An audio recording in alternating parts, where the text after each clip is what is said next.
After a single, unforgettable night with a mysterious stranger at a charity gala, Sophia discovers she's pregnant. The father is none other than Alessandro Bianchi, the ruthless heir to the family that has been her own family's sworn enemy for 2 generations. You are listening to a story exclusively narrated on the Mafia Romance channel. Relax and step into the world of love stories filled with mystery, emotions, and passion. Don't forget to like, subscribe to the channel, and leave a comment to support us. The Fontana Charity Gala was the kind of event where diamonds outnumbered honest intentions, and Sophia Moretti had learned long ago how to move through rooms like this without giving anything of herself away. She wore black, always black, a silk gown that clung to her like a second secret, and a mask of white feathers that hid the upper half of her face. A small mercy, since it meant no one could see her eyes when they lied. She was not supposed to be enjoying herself.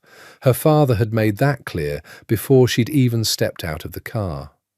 Smile, be seen, say nothing that matters. The Moretti family did not attend galas for pleasure. They attended to remind the city that they still existed, that 2 generations of blood feud with the Bianchi family had not erased them from the map of power that ran beneath New York like a second circulatory system. She was standing near the terrace doors, a glass of champagne going warm in her hand, when she felt him before she saw him. That was the strange part, later, when she tried to explain it to herself. Not the sight of him, but the sensation, low and electric, of being watched by someone who did not care that she noticed.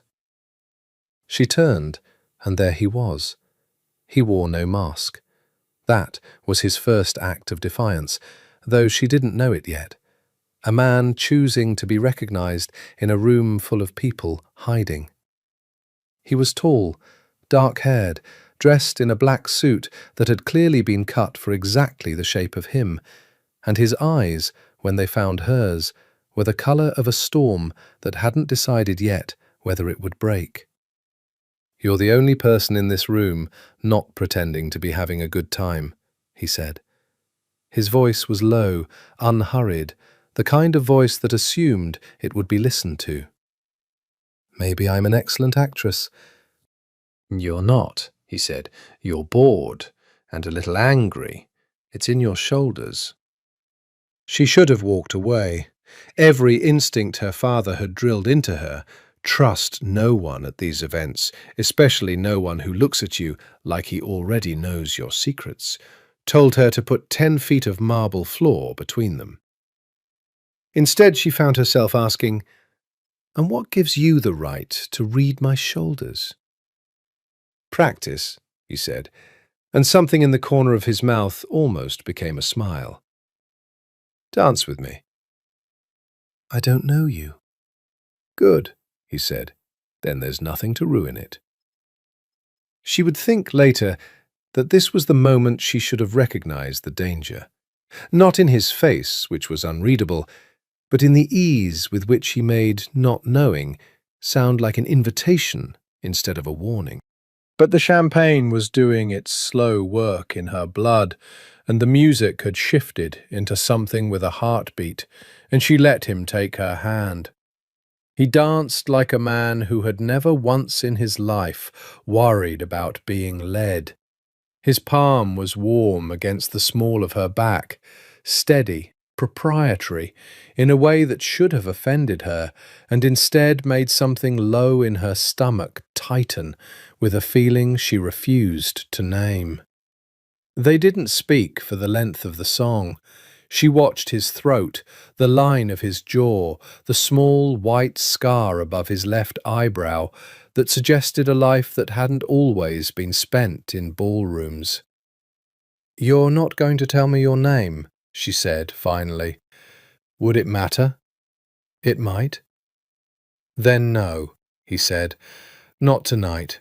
Tonight I'd rather you looked at me, and not at whatever comes with my name." There was something almost tender in the way he said it, a rare crack of honesty in a room built entirely of performance, and Sophia, who had spent 26 years being the daughter of a man who wore his name like armour, felt something in her chest loosen dangerously. "That's either the most honest thing anyone said to me tonight," she murmured, "or the most practiced lie."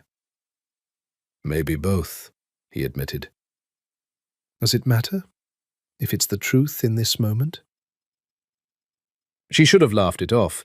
Instead, she let him lead her out to the terrace, away from the noise, where the city glittered beneath them like something that could be owned if you were only bold enough to reach for it. He didn't touch her there, not yet. He only stood close enough that she could feel the heat radiating off him, and looked at her with an intensity that made the mask feel suddenly insufficient, a thin barrier against a man who seemed to see straight through feathers and silk to the woman underneath. "I have a car," he said finally, "and I have a penthouse with a view better than this one. And I have absolutely no interest in spending the rest of tonight sharing you with 300 strangers." It was reckless. It was everything she had been raised not to do. She thought of her father's voice, of the Bianchi name that haunted every family dinner like a curse spoken over the table, of the years of careful, bloodless war between two families who had once, long ago, been something like allies. She thought of none of that enough to stop herself. "Take me," she said, "somewhere the masks don't matter." He smiled then, really smiled for the first time, and it changed his whole face, softened the danger in it just enough that she nearly missed the warning in his eyes. "Careful what you ask for," he said, and took her hand. The penthouse occupied the top 3 floors of a glass tower that seemed to have been built specifically to look down on the rest of the city, and Sophia understood, the moment the elevator doors opened directly into his living room, that she was standing inside a kind of wealth that didn't advertise itself with gold and marble, but with silence, with space, with the particular arrogance of a man who didn't need to prove anything to anyone. He didn't turn on all the lights. He left most of the apartment in shadow, lit only by the city glow through floor-to-ceiling windows, as if he understood that some things were better half seen. "You still haven't told me your name," she said, setting her clutch down on a table that probably cost more than her car. "You still haven't asked twice," he said, shrugging off his jacket. "I take that as permission to keep it that way." "Is that how this works? A whole night and no names?" "Names complicate things," he said, moving toward her slowly, the way a man moves when he already knows the outcome and is only savouring the space before it. "Names come with families, debts, enemies. Tonight, I'd like to be a man who has none of those things, just for a few hours." She understood that feeling more than she wanted to admit. She had spent her entire life being Sophia Moretti first and herself a distant second, a name that opened doors and closed them just as fast, a name that made men look at her like a transaction waiting to happen. To be nameless tonight was its own kind of freedom. "Then I'll be no one too," she said. "You could never be no one," he said, and the words landed with more weight than the moment called for, though she didn't understand why until much later. He reached out and slid the mask from her face, slow, deliberate, as if unwrapping something he intended to keep. "There you are." His hand cradled her jaw, and she felt the calluses on his fingers, not the hands of a man who spent his life in boardrooms alone, and something about that roughness made her breath catch. "Who are you?" she whispered, unable to stop herself, even knowing he wouldn't answer. Tonight, he murmured against her mouth, I'm whoever you need me to be. He kissed her, like he had been waiting his whole life for permission, and she gave into it with a hunger that frightened her a little, because she had never let herself want anything this openly, this recklessly. His hands were sure on her body, unbuttoning, unwrapping, worshipful and possessive all at once, and she found herself gripping the front of his shirt to keep from losing her balance entirely. They didn't make it to the bedroom at first. He pressed her back against the cool glass of the window, the city spread out beneath them like a field of stars they had fallen from, and murmured filthy, tender things against her throat that made her forget every rule she'd ever been taught about self-control. Say you want this, he said, low, his forehead resting against hers, giving her one last chance to pull away. I want this, she breathed. I want you. Later, in his bed, with the sheets tangled around them and the first hint of dawn beginning to bruise the edges of the sky, she lay with her head on his chest and listened to his heartbeat slow into something steady and unhurried, and thought that she had never in her life felt so thoroughly seen by a man whose name she didn't even know. Stay until morning, he said, his fingers tracing idle patterns down her spine. It is morning. Then stay until I have to let you go. She smiled against his skin, foolish and warm and unguarded in a way she would spend the next several weeks trying to unlearn. You say that like it's inevitable, like you already know we won't see each other again. He was quiet for a long moment, and when he spoke again, his voice had lost some of its warmth, gone thoughtful, almost sad. Some things are inevitable, he said. I just don't know yet if this is one of them. She should have asked what he meant. She should have pushed the way she pushed at everything else in her life that resisted her curiosity. Instead, she let herself drift into a few hours of sleep, more peaceful than any she'd had in years, and when she woke, the sun was fully up, and the other side of the bed was empty and cold, and there was no note, no name, no way to find him again. Only the mask, folded neatly on the pillow beside her, feathers smoothed flat, as if he had wanted her to know that he, too, had wanted to remember. She dressed in yesterday's gown and let herself out into a morning that felt too bright for what she'd done, and told herself, all the way down in the elevator, that this was exactly what it had been meant to be, one perfect, anonymous night gone by the time the sun came up. She did not yet know his name was Alessandro Bianchi. She did not yet know that in 6 weeks she would learn it in the worst possible way, carved into the side of a warehouse her father's men burned to the ground, the name of the enemy who had, without either of them intending it, planted the beginning of a life inside her. 6 weeks later, Sophia stood in the marble foyer of her father's estate in Westchester, staring at a pregnancy test she had taken 3 times because the first 2 results had felt like a mistake the universe would surely correct if she was patient enough. It did not correct itself. She sat on the edge of the bathtub, the little plastic stick trembling in her hand, and did the math over and over, praying for a different answer each time and getting the same one, no matter how she counted.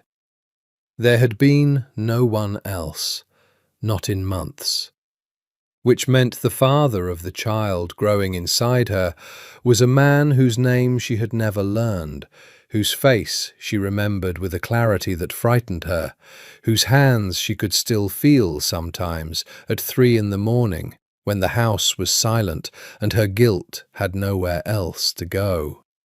She had almost convinced herself she could live with the mystery, that some nights weren't meant to be solved, only carried, when her father called her down to his study with a voice that told her something in the world had shifted. Don Matteo Moretti was 61 years old and looked every year of it that night. Deep lines carved into a face that had once, in old photographs, been almost handsome. He stood at the window with a glass of scotch he wasn't drinking, watching smoke rise somewhere in the distance beyond the tree line, though the fire itself had burned out hours ago. "We hit one of their warehouses tonight," he said, without turning around. "Bianchi's shipping operation on the East River should set them back months." Sophia felt the name land in her stomach like a stone dropped into still water. She had heard it her whole life. Bianchi, spoken always with a curl of the lip, a tightening of the jaw, the word itself functioning as a kind of curse in her family's private vocabulary.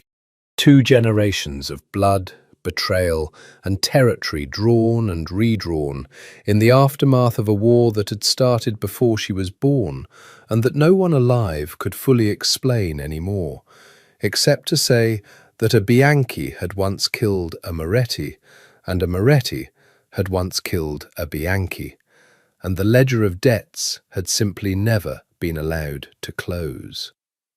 "Any casualties?" she asked, because it was expected of her to ask, though her mind was elsewhere entirely. "2 of theirs," her father said. "None of ours. A good night."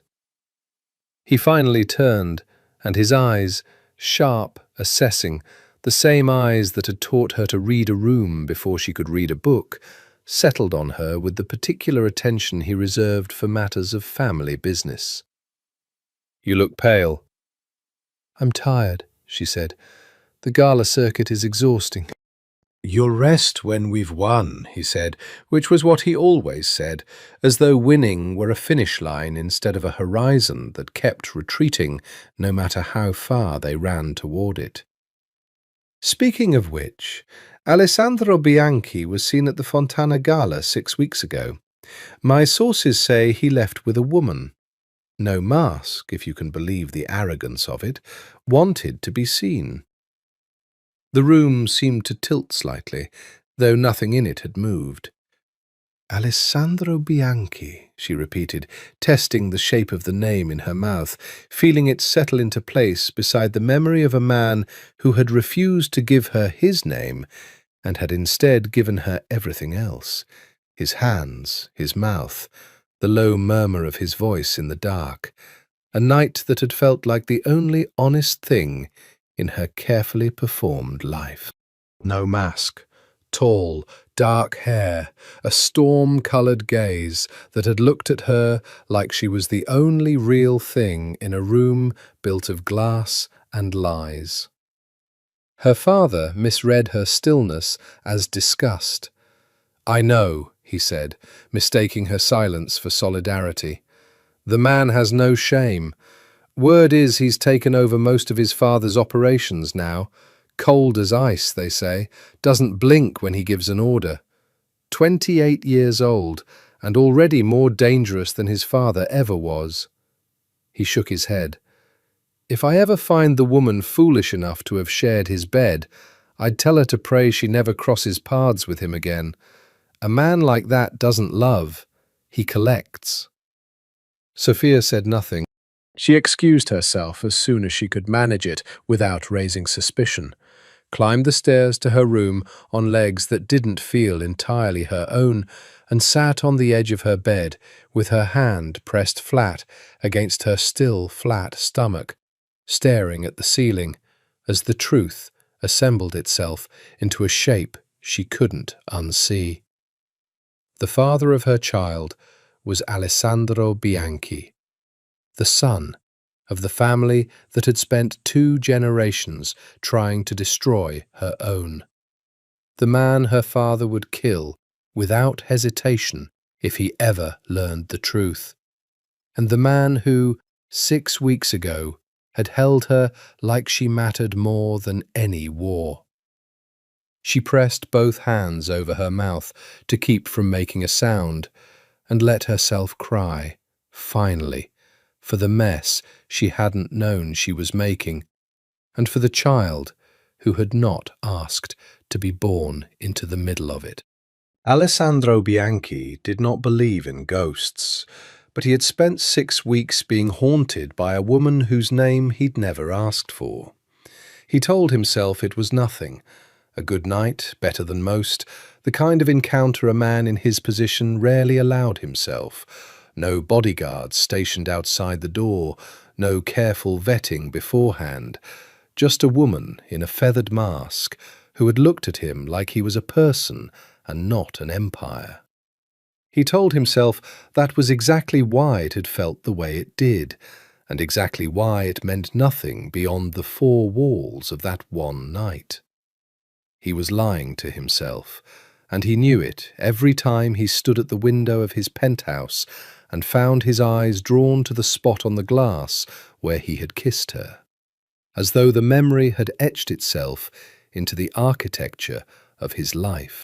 "You're distracted," his cousin Dante said, dropping into the chair across from his desk without invitation, the way he always did, the privilege of having grown up together in a house full of men who trusted almost no one else. 3 weeks running. I've never seen you like this." "I'm not distracted. I'm thorough," Alessandro said, not looking up from the shipping ledgers spread across his desk, the ones documenting, in cold financial terms, exactly how much the Moretti attack on his East River warehouse had cost him. 2 men dead, product destroyed, a message sent, loud and unmistakable. The war was not over, no matter how many years had passed since the last open bloodshed. "You're distracted," Dante repeated, unbothered by the correction. "It started right around the Fontana Gala. I did the math. You want to tell me who she was, or should I keep guessing?" Alessandro's jaw tightened, the only outward sign that the question had landed anywhere close to true. "There's nothing to tell." "Uh-huh." Dante leaned back, studying his cousin with the particular amusement of a man who had known him since they were both boys throwing rocks into the Hudson and dreaming of being anything other than what their fathers had made them. Alessandro Bianchi, cold as a February morning, hasn't looked twice at a woman in 3 years, suddenly can't stop staring out windows like a man waiting for a ship to come in. Must have been some night. "Drop it." "Fine." Dante held up his hands in mock surrender, though his eyes stayed sharp. "But if you ever do want to talk about it, about anything, I'm here." "You know that."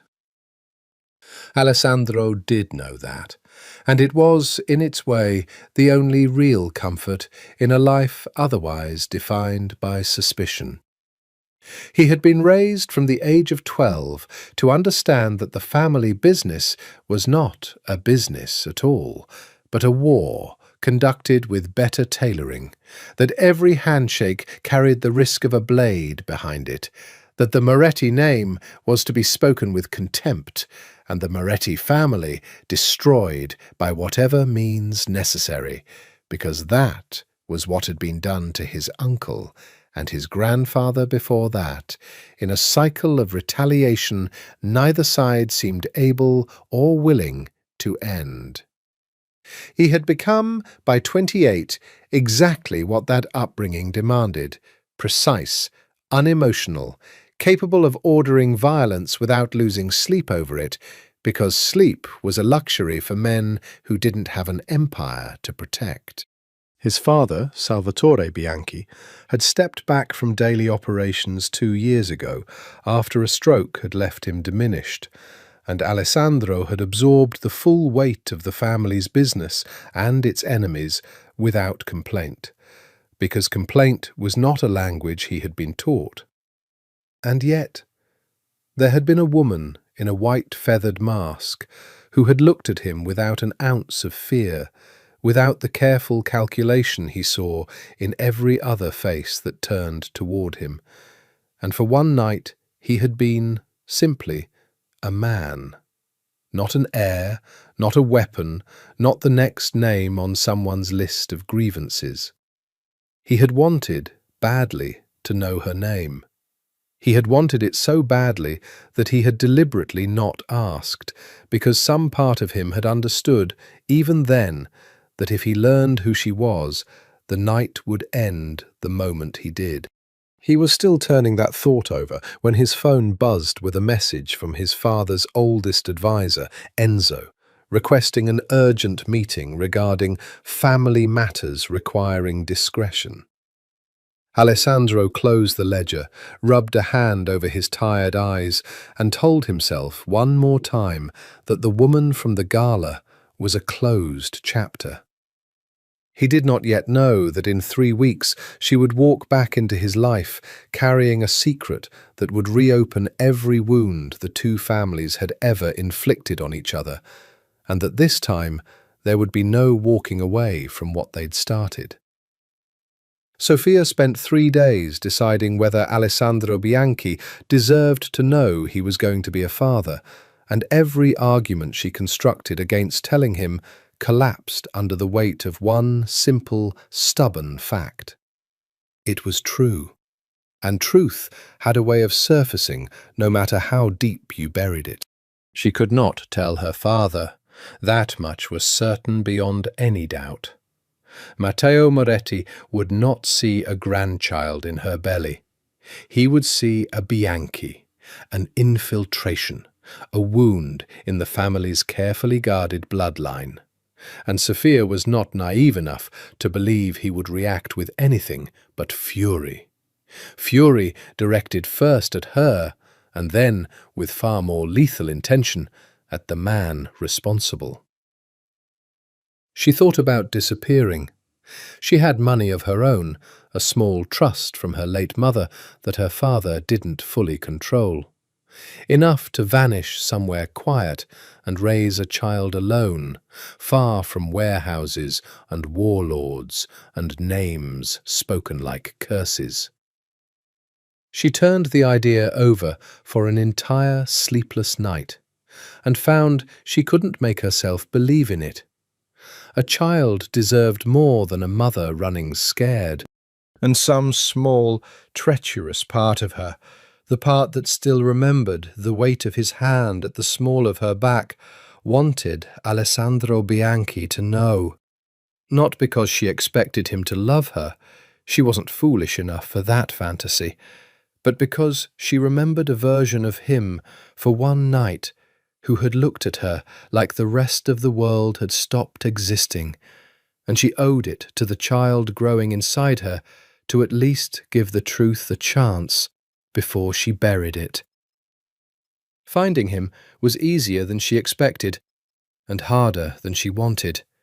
She used her mother's maiden name to secure a meeting at Bianchi Holdings' downtown offices under the pretense of a charity partnership inquiry, a thin cover, but the kind of thin cover that worked precisely because no one expected a Moretti to be brazen enough to walk into Bianchi territory in broad daylight. The elevator ride to the top floor felt longer than the 6 weeks that had passed since the gala. She smoothed the front of her blazer, checked her reflection in the brushed steel doors, and reminded herself, uselessly, that she had survived worse conversations than this. She hadn't. She knew she hadn't. But the lie steadied her hands as the doors opened onto a reception area of glass and steel that radiated the same cold, deliberate luxury she remembered from his penthouse. "Ms. Marchetti," the receptionist said, using the alias Sofia had given. "Mr. Bianchi will see you now." The office doors opened, and there he was, behind a desk the size of a small boat, dressed in a charcoal suit instead of the black one she remembered, his dark hair combed back instead of falling loose across his forehead. and for one disorienting second, she almost doubted her own memory, almost believed she had imagined the whole night into being. Then he looked up, and recognition moved across his face like weather. Surprise first, sharp and unguarded, followed almost instantly by something more careful, more controlled, the mask of the businessman sliding back into place, a beat too late to hide what had been underneath it. "You," he said, low, and rose from his chair without seeming to decide to. "Me," she agreed. "Close the door," he said to his assistant, who obeyed without question and left them alone in a silence that filled up the enormous office like water rising in a room with no drain. "I've spent 6 weeks," he said finally, coming around the desk, "trying to convince myself you didn't exist." "I've spent 6 weeks trying to convince myself I imagined the whole thing," she said. "It would have been easier that way." "Why?" His eyes moved over her face like he was relearning it, cataloguing every detail he'd apparently memorized and doubted in equal measure.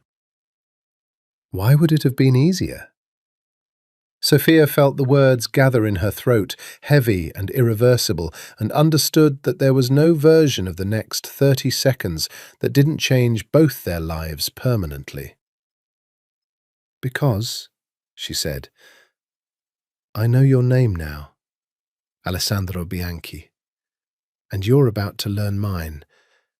And after that, nothing about this is going to be simple ever again." His expression sharpened, wary now, the businessman and the man who'd held her in the dark merging into something new and watchful.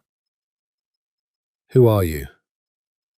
"Sofia Moretti," she said, and watched the name land in him like a blade finding its mark. "And I'm pregnant with your child."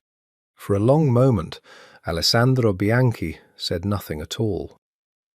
Sophia watched the silence stretch across his face in stages, disbelief first, then something that looked almost like grief, then a cold and total stillness that frightened her more than any shouted rage could have, because it meant he was calculating, running every possible consequence through the machinery of a mind trained since childhood to see every piece of information as a weapon or a liability.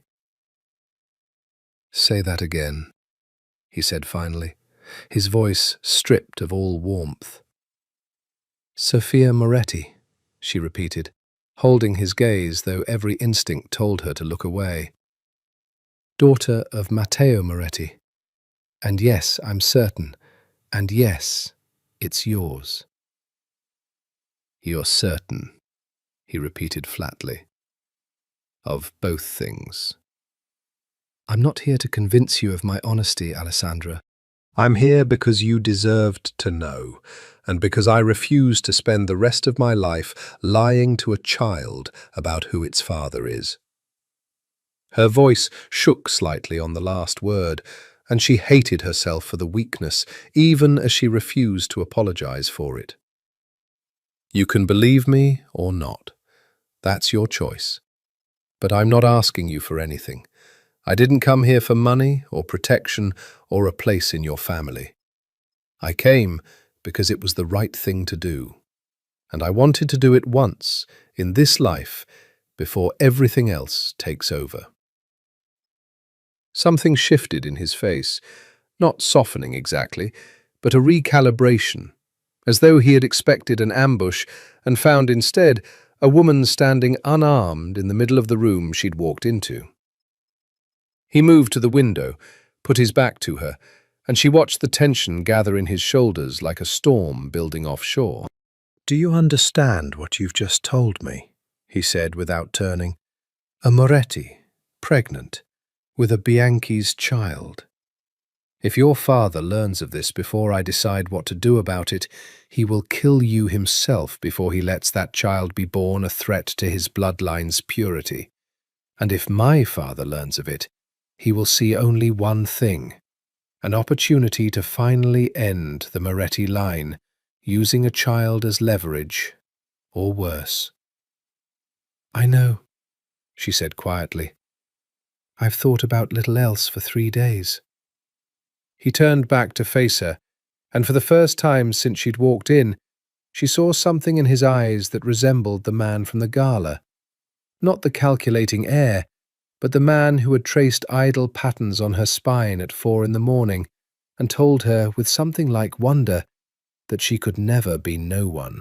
"Why didn't you just disappear?" he asked, quieter now. "You could have. No one would have ever known." "I thought about it," she admitted. "I have money of my own. I could have vanished, raised the child somewhere far from all of this, and let you live the rest of your life never knowing. Part of me wanted to." She swallowed hard. "But I kept thinking about what it would mean. Growing up without ever knowing where half of you came from. I couldn't do that. Not even to spare myself all of this." Alessandro crossed the room slowly, stopping close enough that she had to tilt her head back to meet his eyes, close enough that she could feel the same heat radiating off him that she remembered from the terrace 6 weeks and a lifetime ago. "I am not a good man, Sophia," he said, low and deliberate, as though it cost him something to admit it. "I have done things in service of my family that would earn me a place in hell twice over. I do not know how to be gentle, and I do not know how to be trusted, and I have absolutely no idea how to be a father. But I know this." His hand came up, hovering near her cheek without quite touching, as if he needed permission he wasn't sure how to ask for. "I will not let either of our families use that child as a weapon. Whatever else happens between us, whatever this becomes, I promise you that." "You can't promise that," she said, though her voice had gone soft, uncertain. "You don't have that kind of control. Neither of us do." "I have exactly that kind of control," he said, and something cold and immovable settled into his voice. The voice, she understood suddenly, that men obeyed without question. "I run an empire built on the ability to make promises and keep them by force if necessary.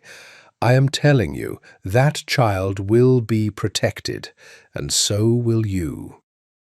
Even from your own father." His jaw tightened. "Especially from my own father."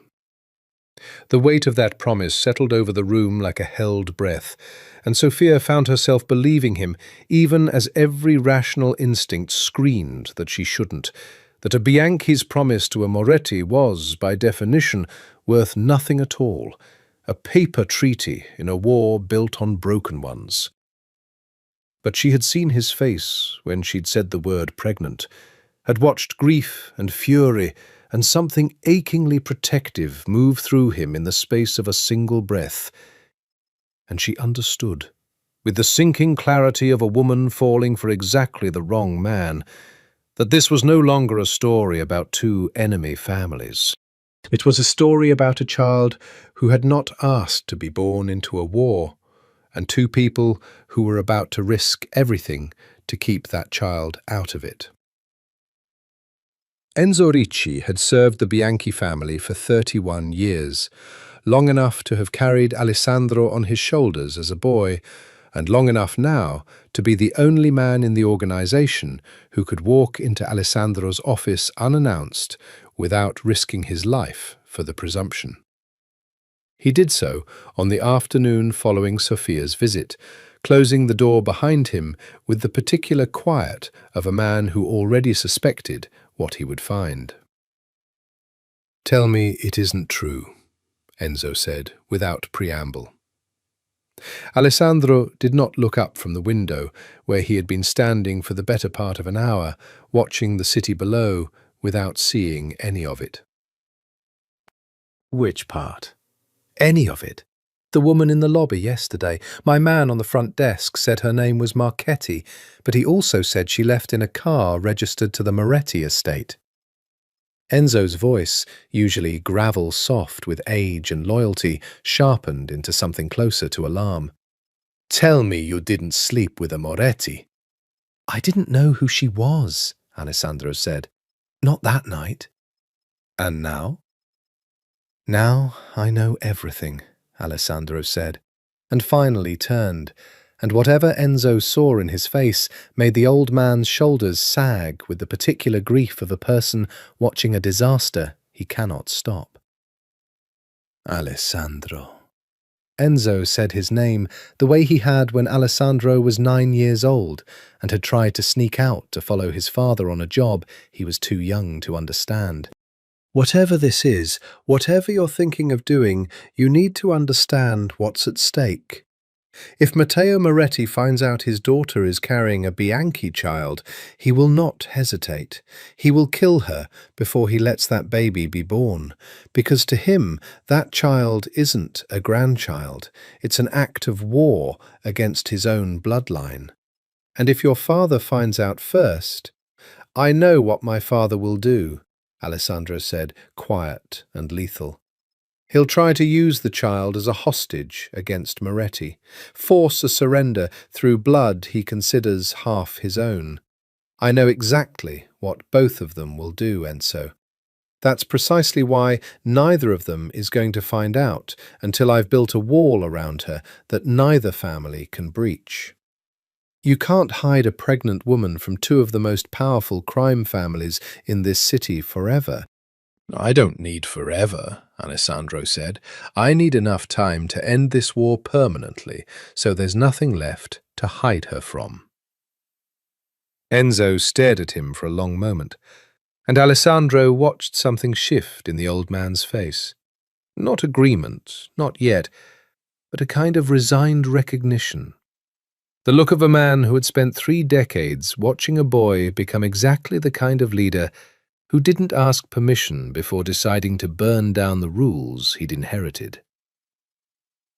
Your father built this empire on the war with the Morettis, Enzo said carefully. Ending it, truly ending it, not just another temporary ceasefire, would mean dismantling half of what he spent his life building. He won't allow it. Not without a fight. Then he'll fight me, Alessandro said, and there was no hesitation in it at all, only the flat, immovable certainty of a man who had already made his decision and was simply informing the world of it. I'm not asking for his blessing, Enzo. I'm telling you what's going to happen, because you're the only person in this family I trust to help me do it without getting anyone killed in the process. Enzo was quiet for a long time, studying the younger man he had known since infancy, searching his face for some sign of the recklessness of youth, some flicker of a decision made in the heat of unexpected fatherhood rather than in cold calculation. He didn't find it. What he found instead was something he hadn't seen in Alessandro's eyes since before his mother died. An actual want. Undisguised, unguarded, the kind of want that made men do impossible things. You care for her, Enzo said. It wasn't a question. Alessandro's jaw worked once, twice, before he answered. I don't know her, he said. Not really. One night and a conversation in my office. That's all I have. That's not what I asked. The silence that followed answered the question more completely than words could have. God help us both, Enzo muttered, and rubbed a hand over his weathered face. All right, tell me what you need. First, Alessandro said, already moving back toward his desk, already thinking 3 moves ahead in the way that had made him formidable even as a teenager. I need eyes on the Moretti estate, discreet. I need to know Sophia's schedule, her security, whether her father suspects anything at all. Second, I need a property, somewhere off the grid, unconnected to either family, where she can stay if things move faster than we can control. And third, he paused, and something almost vulnerable crossed his face before the mask came back down. Third, I need you to help me figure out how to protect a woman who doesn't trust me from a war she didn't start, without turning her into exactly the kind of prisoner her father already treats her like.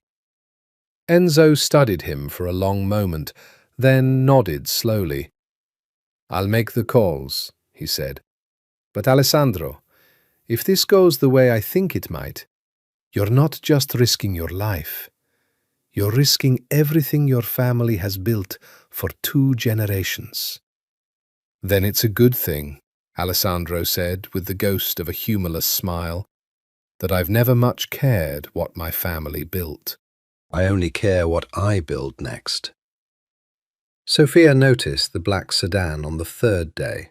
It idled half a block from the small cafe where she'd taken to having her morning coffee alone, far enough from the estate that she could pretend for an hour to be an ordinary woman with an ordinary life. She had grown up around surveillance the way other children grew up around family pets, an ever-present, half-noticed feature of daily existence, and she recognized immediately the particular stillness of a car whose driver was not waiting for anyone in the cafe, but was, instead, watching her. Her first instinct was fear.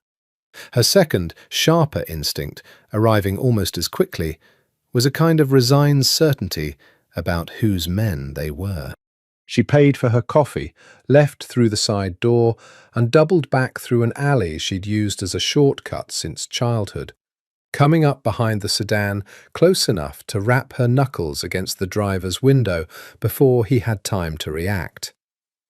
The window rolled down to reveal a broad-shouldered man in his 40s who had the good grace, at least, to look embarrassed at being caught. You can tell Alessandro, she said, before the man could speak, that if he wants to know where I am, he can ask me himself instead of having me followed like a criminal. The driver's radio crackled. A beat later, he handed her the receiver without a word, and Sophia took it with more composure than she felt. You weren't supposed to notice him, Alessandro's voice said, low and rough with something that might have been amusement.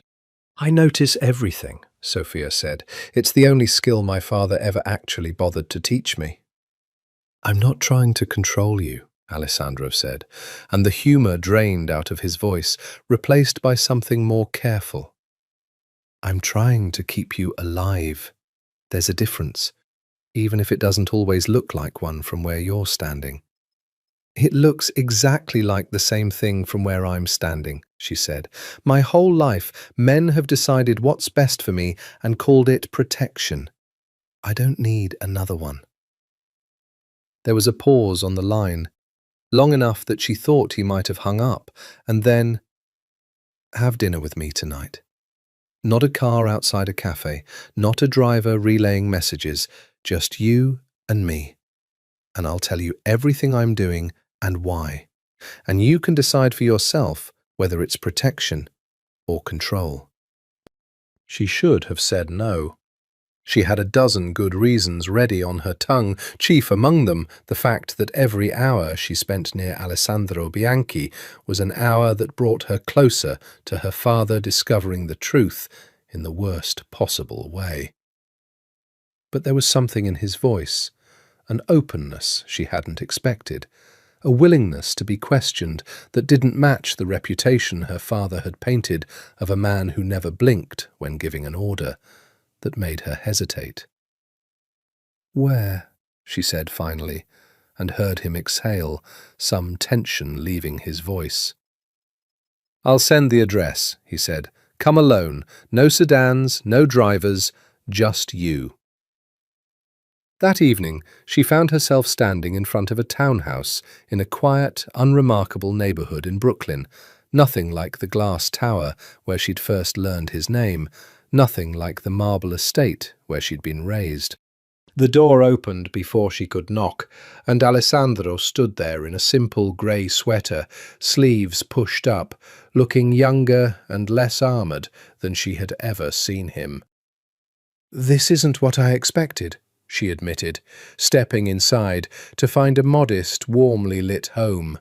Bookshelves, a worn leather couch, the smell of something cooking that had nothing to do with a private chef. "It's not registered to me," he said, closing the door behind her. "It was my mother's before she died. My father doesn't know I kept it. I come here when I need to remember I'm allowed to be a person, and not just an inheritance." Something in his voice, quiet and unguarded, made her chest ache in a way she hadn't expected. "I'm sorry about your mother," she said. "She died when I was 19. Cancer. My father barely left his office for the funeral."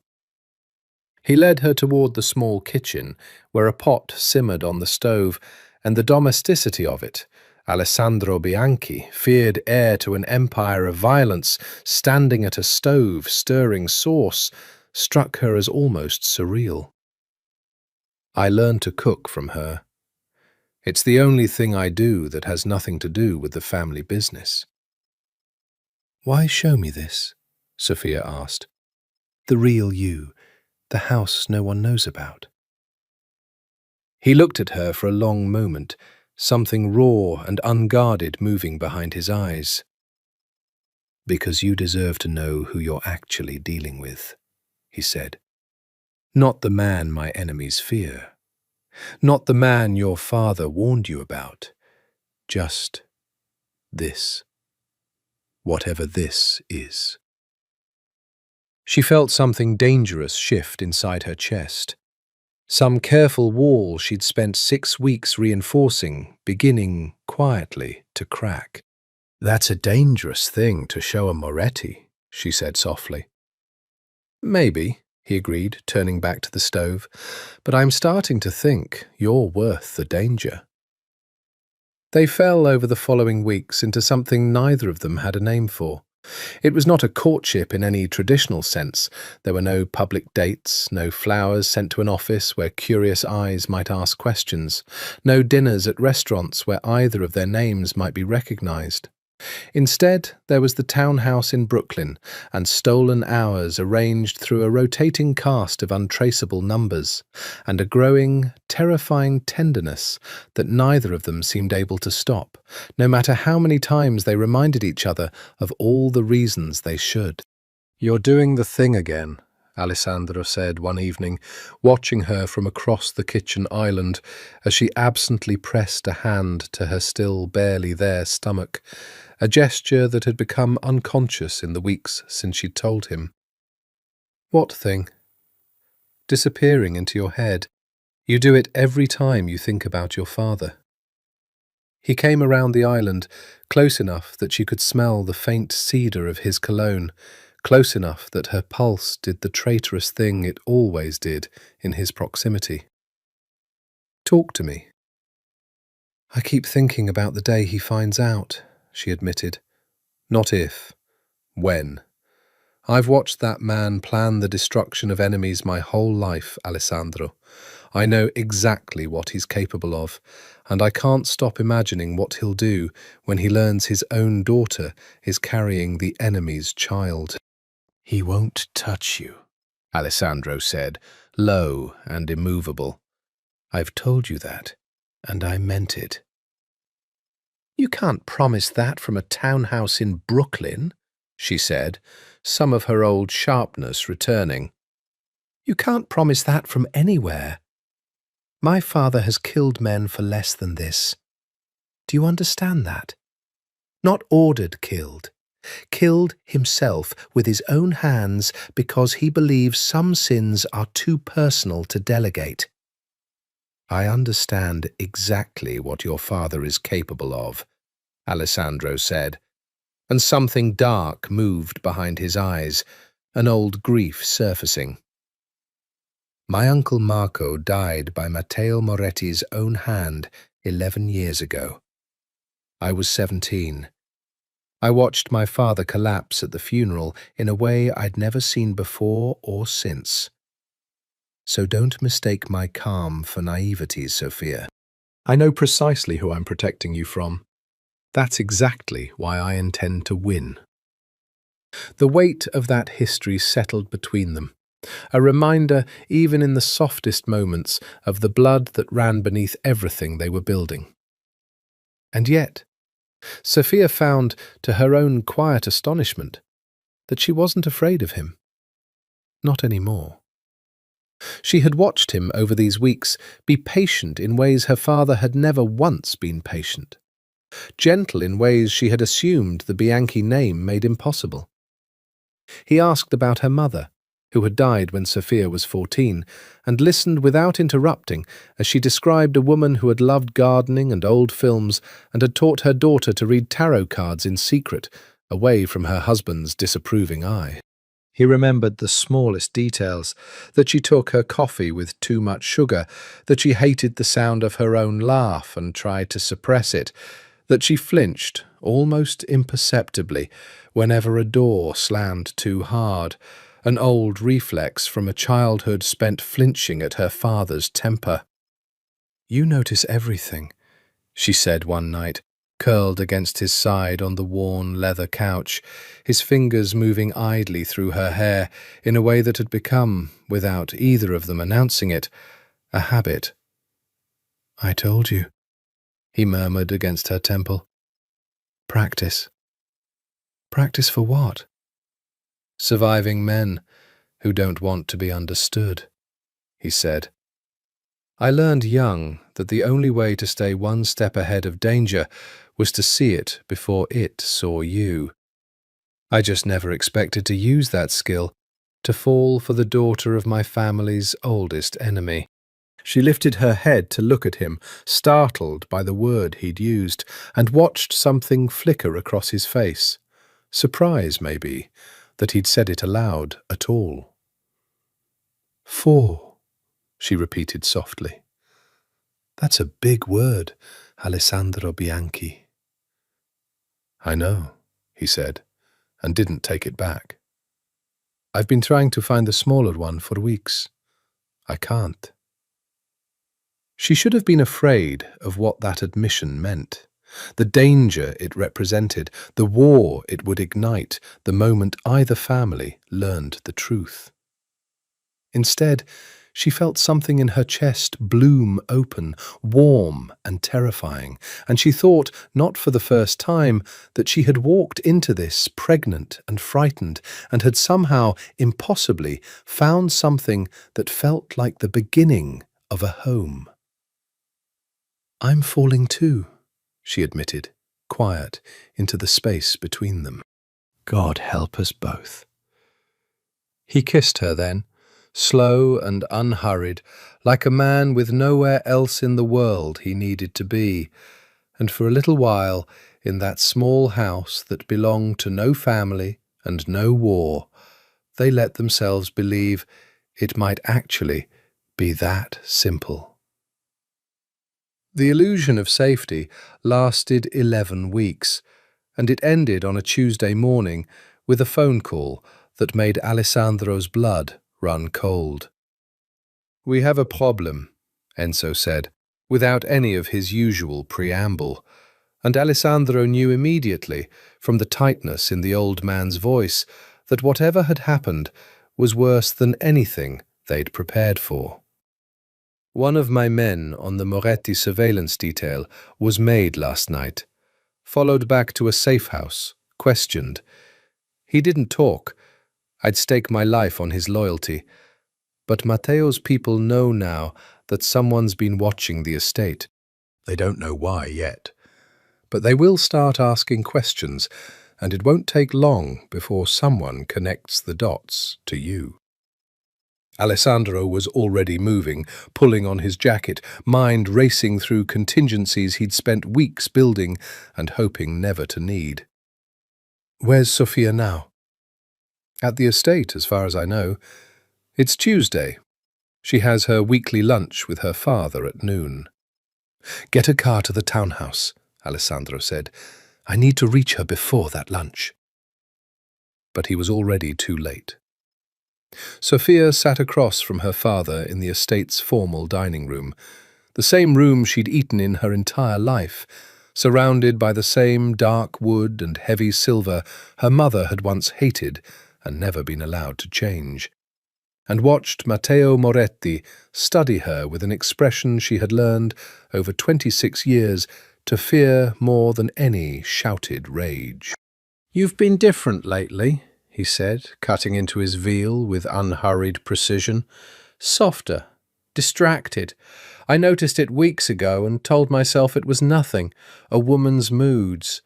But I don't believe in coincidences, Sophia, and I especially don't believe in them when my security chief tells me an unfamiliar car has been photographed near this estate no less than 6 times in the past 2 months.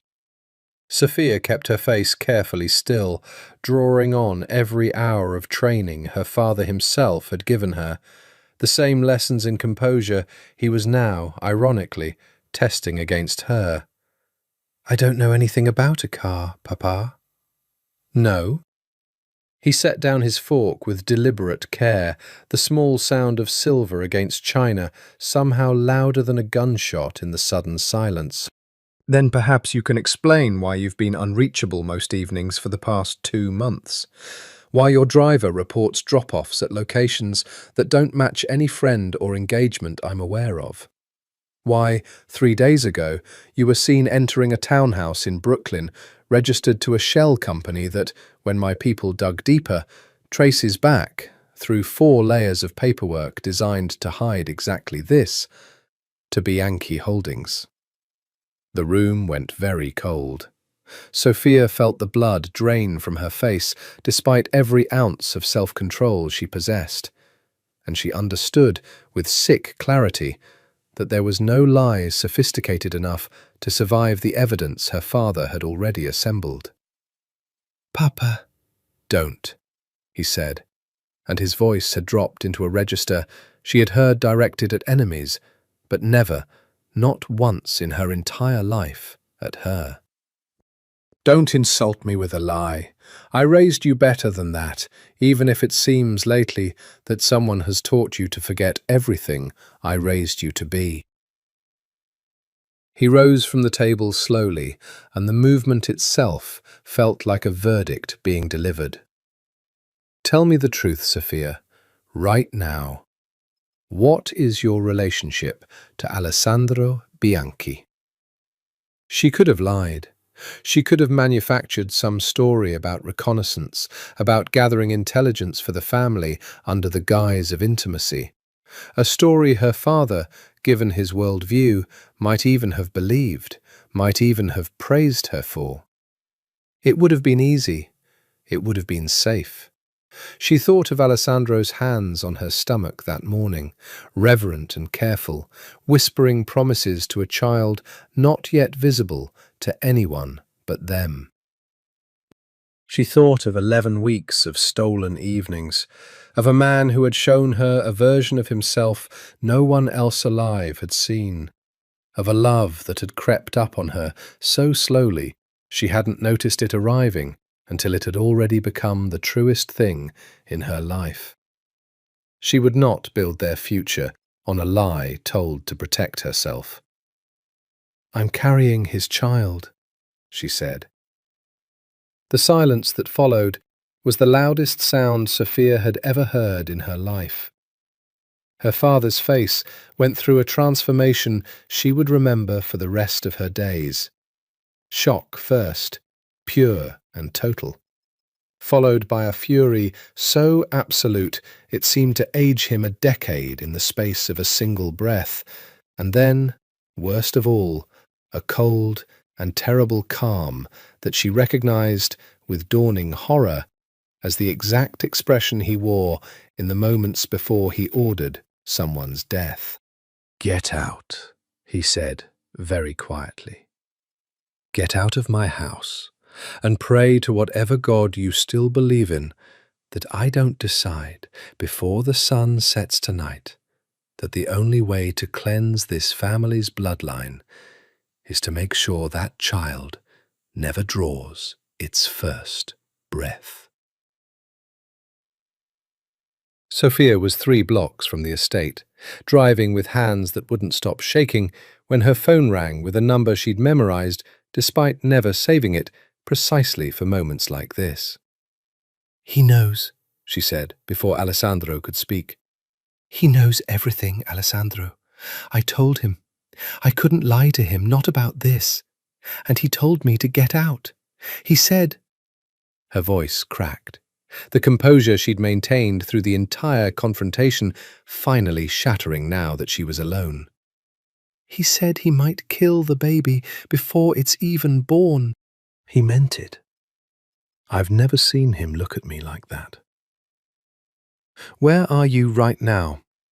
Alessandro's voice had gone flat and fast, the voice of a man already in motion, already 3 steps ahead of the danger. "Driving. I don't know where. I just needed to get away from the house. Listen to me carefully." His voice softened just enough to cut through her panic without losing its urgency. "Do not go back to your apartment. Do not go anywhere your father's people would expect. There's a diner on 14th and 9th. Small place, Greek family runs it, no cameras out front. Go there now. I'm 11 minutes out." She made it in 6, hands still trembling as she slid into a corner booth with her back to the wall, the way she'd been taught to sit since childhood, without ever understanding until now exactly why it mattered. Alessandro arrived 4 minutes after her, and the moment he walked through the door, something in her chest that had been clenched tight since the dining room finally, marginally, loosened. He didn't say anything at first. He simply crossed the diner, slid into the booth beside her instead of across from her, and pulled her against his chest with an urgency that spoke louder than any words could have. "I've got you," he murmured into her hair. "I've got you. You're safe." "He's going to come after me," she said against his shirt, her voice muffled and raw.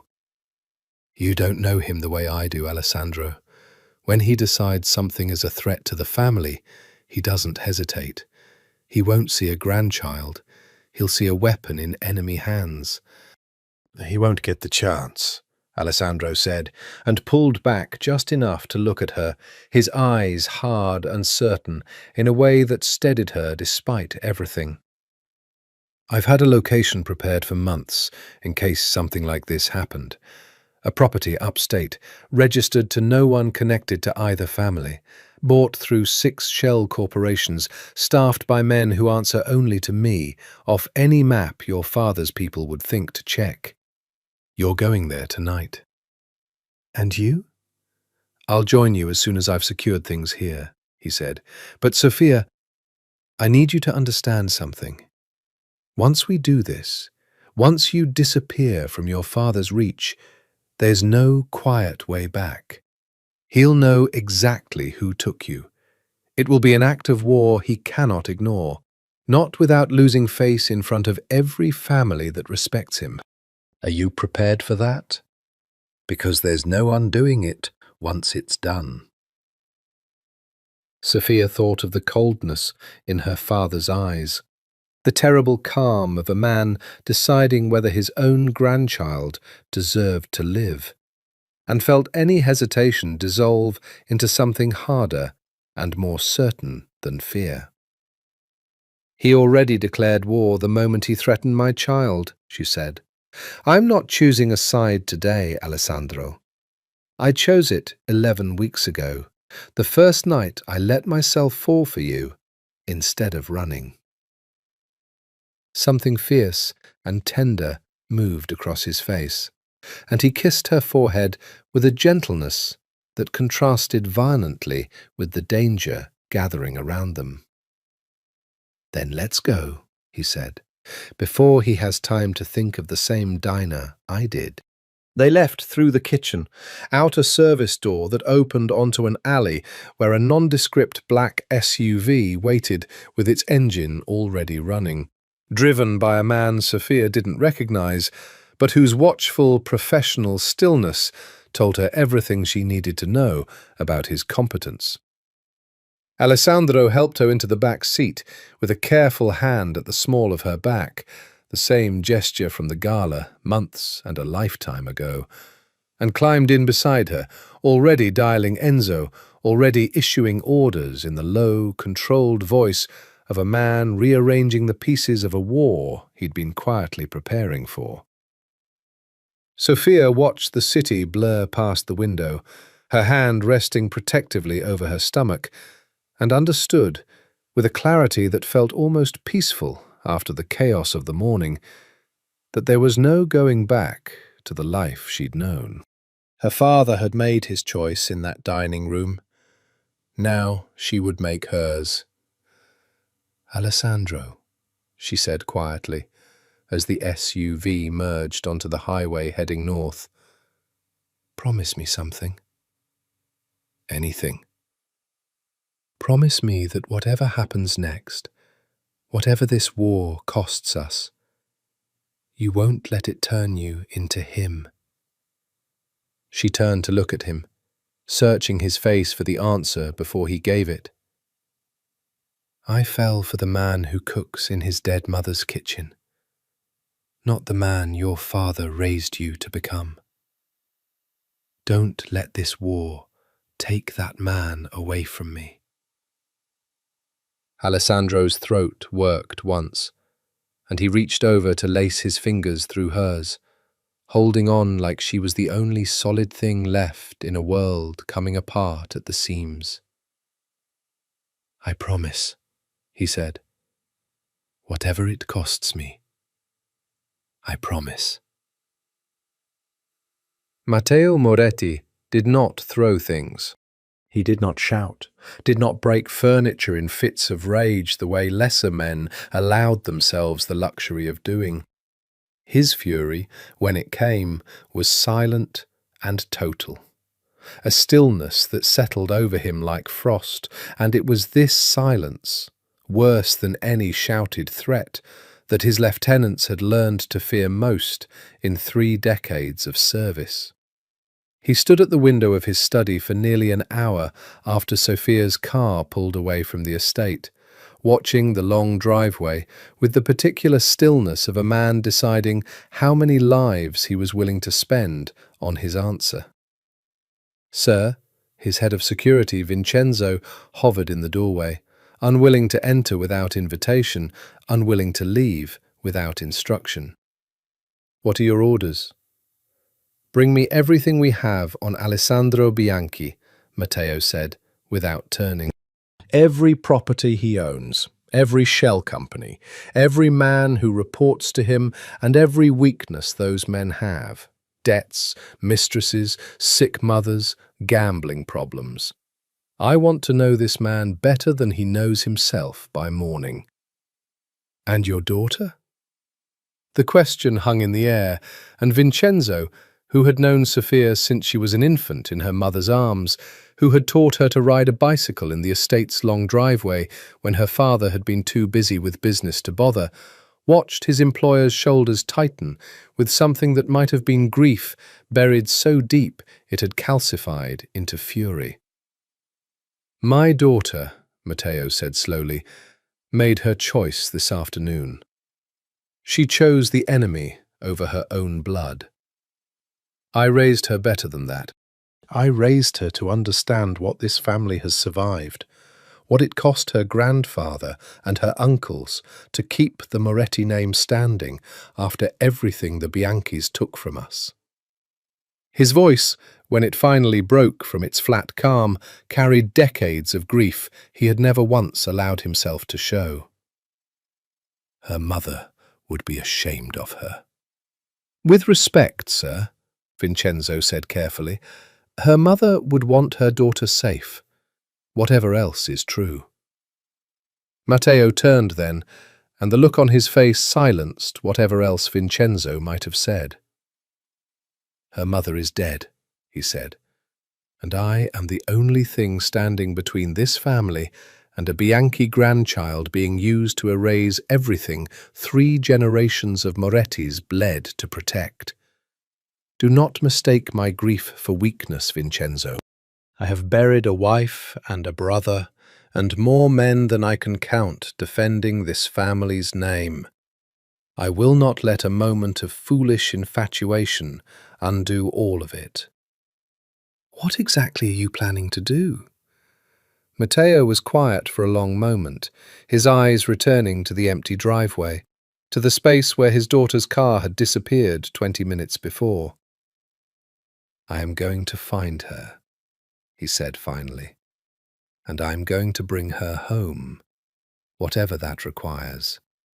And then, once she is safe within these walls again, I am going to end this war the way it should have ended 11 years ago, by removing Alessandro Bianchi from the world entirely, so that neither he nor his bloodline ever threatens this family again. And the child?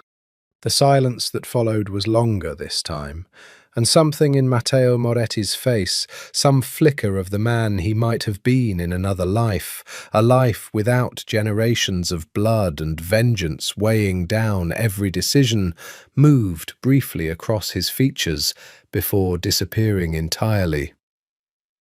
The child, he said finally, is Moretti blood, whatever else it is. I will not harm my own grandchild. His jaw tightened, old grief and old fury warring visibly in his expression. But that child will be raised a Moretti, in this house, protected by this family, far from any influence the Bianchi name might have on it. Sophia will understand, in time, that I am protecting her from a mistake she is too much in love to see clearly. Every daughter believes her father is the villain, in the moment he's actually trying to save her. Vincenzo, who had spent 30 years learning when to push back against his employer, and when silence was the only safe response, chose silence now, though something in his chest ached at the certainty in Matteo's voice, the absolute conviction of a man who had never once considered that he might be wrong.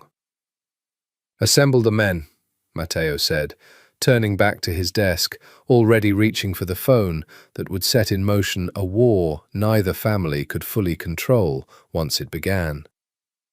"We move within the week.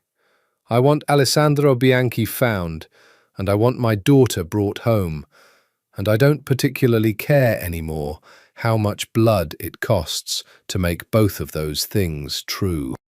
Outside, the late afternoon light had begun to fade into the long grey dusk of autumn, and somewhere on the highway heading north, unaware of the exact shape of the storm now gathering behind her, Sophia Moretti pressed a hand against her stomach and allowed herself, for the first time in hours, to breathe. The property Alessandro had chosen sat at the end of a long gravel road in the Hudson Valley, a converted farmhouse surrounded by 40 acres of forest that made it nearly impossible to approach unseen, staffed by 4 men whose loyalty Alessandro had personally verified over years rather than months. Sophia stood in the kitchen that first evening, watching the sun set over the tree line through windows that felt, for the first time in her life, like they were protecting her rather than displaying her for someone else's judgment. "It's beautiful," she said when Alessandro found her there, still in the clothes she'd worn to her father's dining room that morning, a lifetime ago. "My mother used to talk about a place like this," he said, coming to stand beside her. "Somewhere quiet, somewhere the family business couldn't reach. She never got it. My father always found the reason it wasn't practical, wasn't secure enough, wasn't worth the resources." He was quiet for a moment. "I bought this place 4 years ago and never told him. I think some part of me always knew I'd need somewhere like this eventually. I just didn't know it would be for this." Sophia turned to look at him, taking in the exhaustion in his face, the toll the day had clearly taken, even on a man who had built his entire life around controlling chaos. "Are you all right?" "I should be asking you that." "I asked first." A small, tired smile tugged at the corner of his mouth. "I'm furious," he admitted, "at your father for threatening you, at my own father, who I haven't even told yet, and who I know will react just as badly, if not worse, once he learns. At myself for not moving faster, for not having this arranged before your father found out, instead of scrambling in the aftermath." He exhaled slowly. "But mostly, I'm just relieved you're safe. Everything else is noise compared to that." She stepped closer, closing the distance between them, and rested her forehead against his chest, letting herself finally feel the exhaustion and terror of the day, now that there was someone solid to lean into. "I keep thinking about what he said," she admitted quietly. "That he might not let the baby be born. I know him, Alessandro. I know when he's bluffing and when he isn't, and today he wasn't bluffing." Alessandro's arms tightened around her, and she felt the barely restrained violence in the gesture, the promise of a man who would burn the world down before he let harm reach her. "He will not touch you," he said again, the same vow he'd made weeks ago, except now it carried the weight of everything that had happened since. "I don't care what it costs. I don't care what it means for either of our families. I will not let him or anyone else hurt you or this child."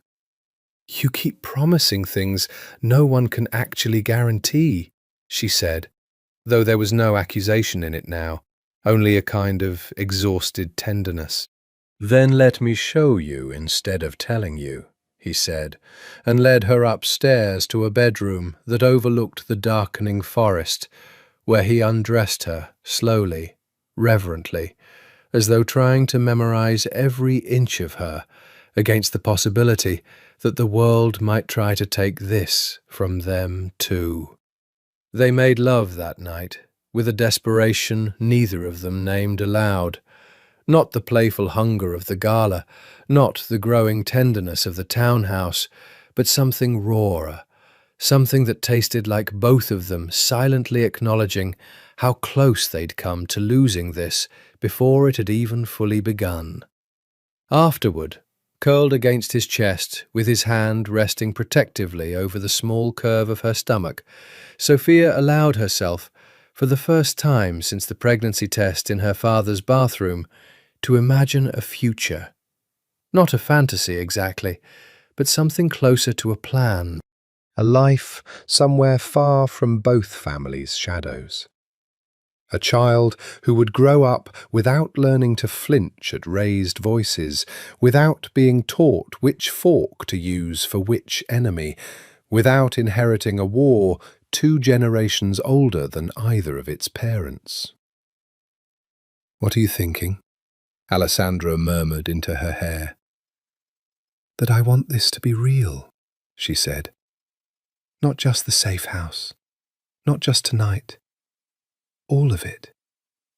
A life where our child doesn't grow up the way either of us did." "It will be real," he said, with a certainty she desperately wanted to believe. "I'm going to end this war, Sophia. Not manage it, not negotiate a temporary truce the way our fathers have done my whole life. End it, whatever that costs." She lifted her head to look at him, searching his face in the moonlight filtering through the curtains. "And if it costs your relationship with your father, your place in the family?" "Then it costs that," he said simply. "I've spent my whole life being told that loyalty to blood matters more than anything else. I'm starting to think that's a lie men like our fathers tell themselves, to justify all the things they've done in the name of family. I don't want that kind of loyalty anymore. I want this. His hand pressed more firmly against her stomach, over the life they'd made together. I want a family that doesn't require anyone to die to protect it. Outside, the wind moved through the trees, and somewhere far to the south, in a mansion built on old grudges, Matteo Moretti was already setting in motion the machinery of a war that would test exactly how far both of them were willing to go to keep that promise. The call came 4 days later, and it came not from Matteo Moretti, but from Alessandro's own father, a fact that told Alessandro before Salvatore even spoke that Enzo's careful discretion had finally failed somewhere along the chain.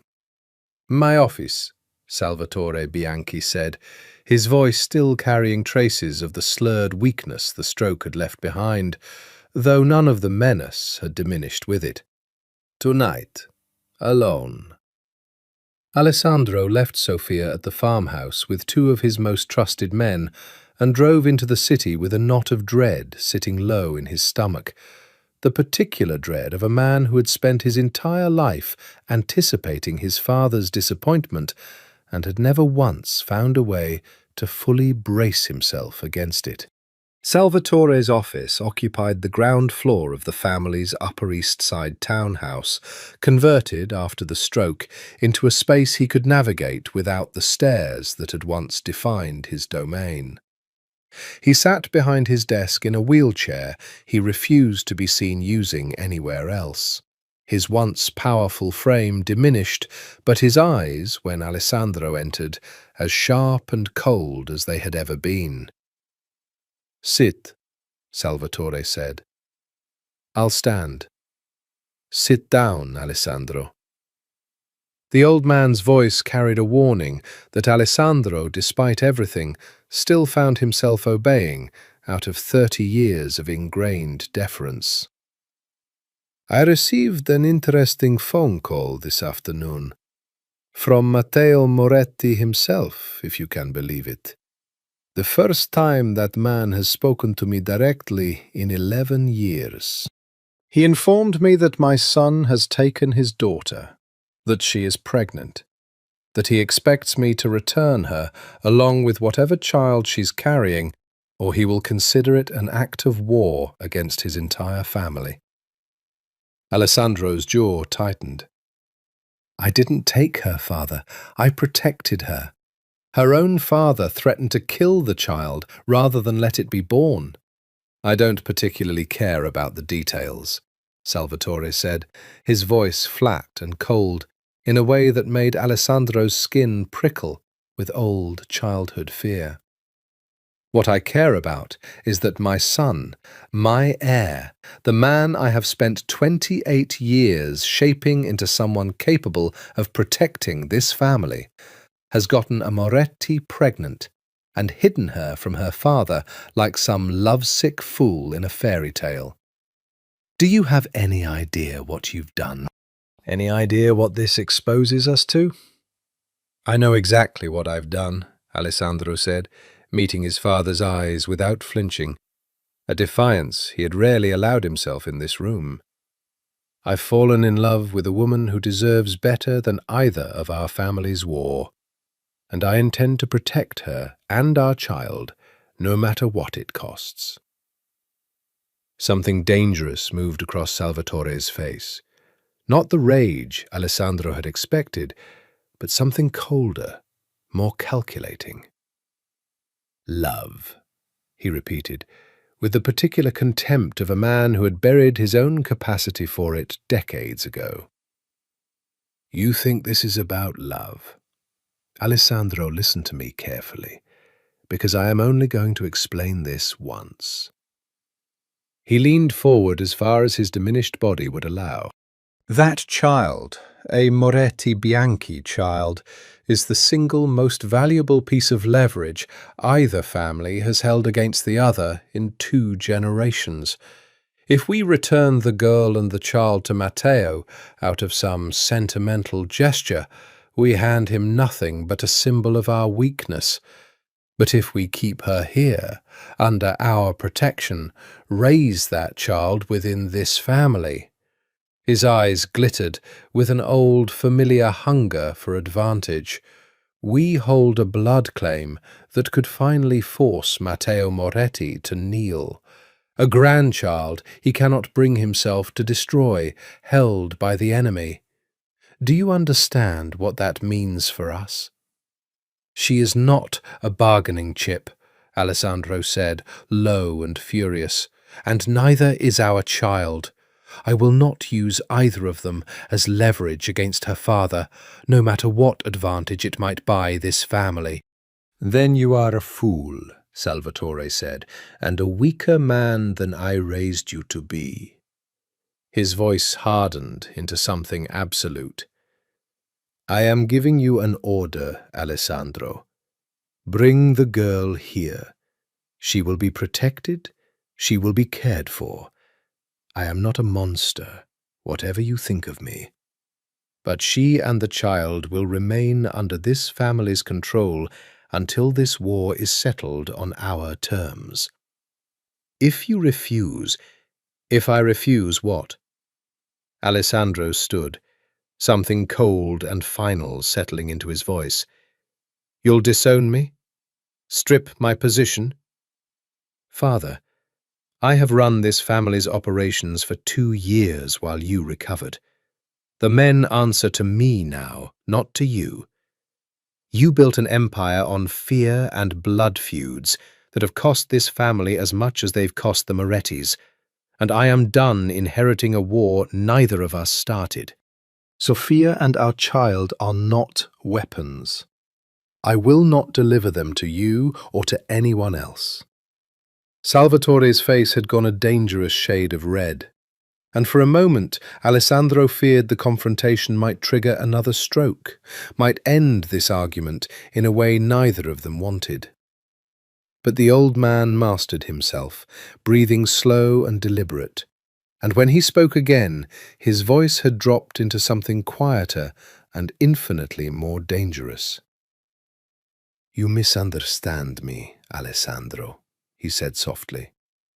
"I was giving you the courtesy of an order because you are my son.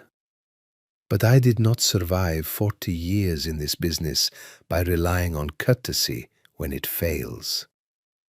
His eyes met his son's, cold and unblinking. "I already know where the property is. I have known for 3 days. I was simply waiting to see whether you would bring her to me willingly, or whether I would need to send men to collect her myself." The floor seemed to drop out from beneath Alessandro's feet. "You wouldn't," he said, though even as he said it, he knew, with the particular horror of a son finally seeing his father clearly for the first time, that he absolutely would. Alessandro broke every traffic law he knew driving back to the farmhouse, his phone pressed to his ear, Enzo's voice tight with alarm on the other end. "How long ago did your father find the location?" Enzo asked.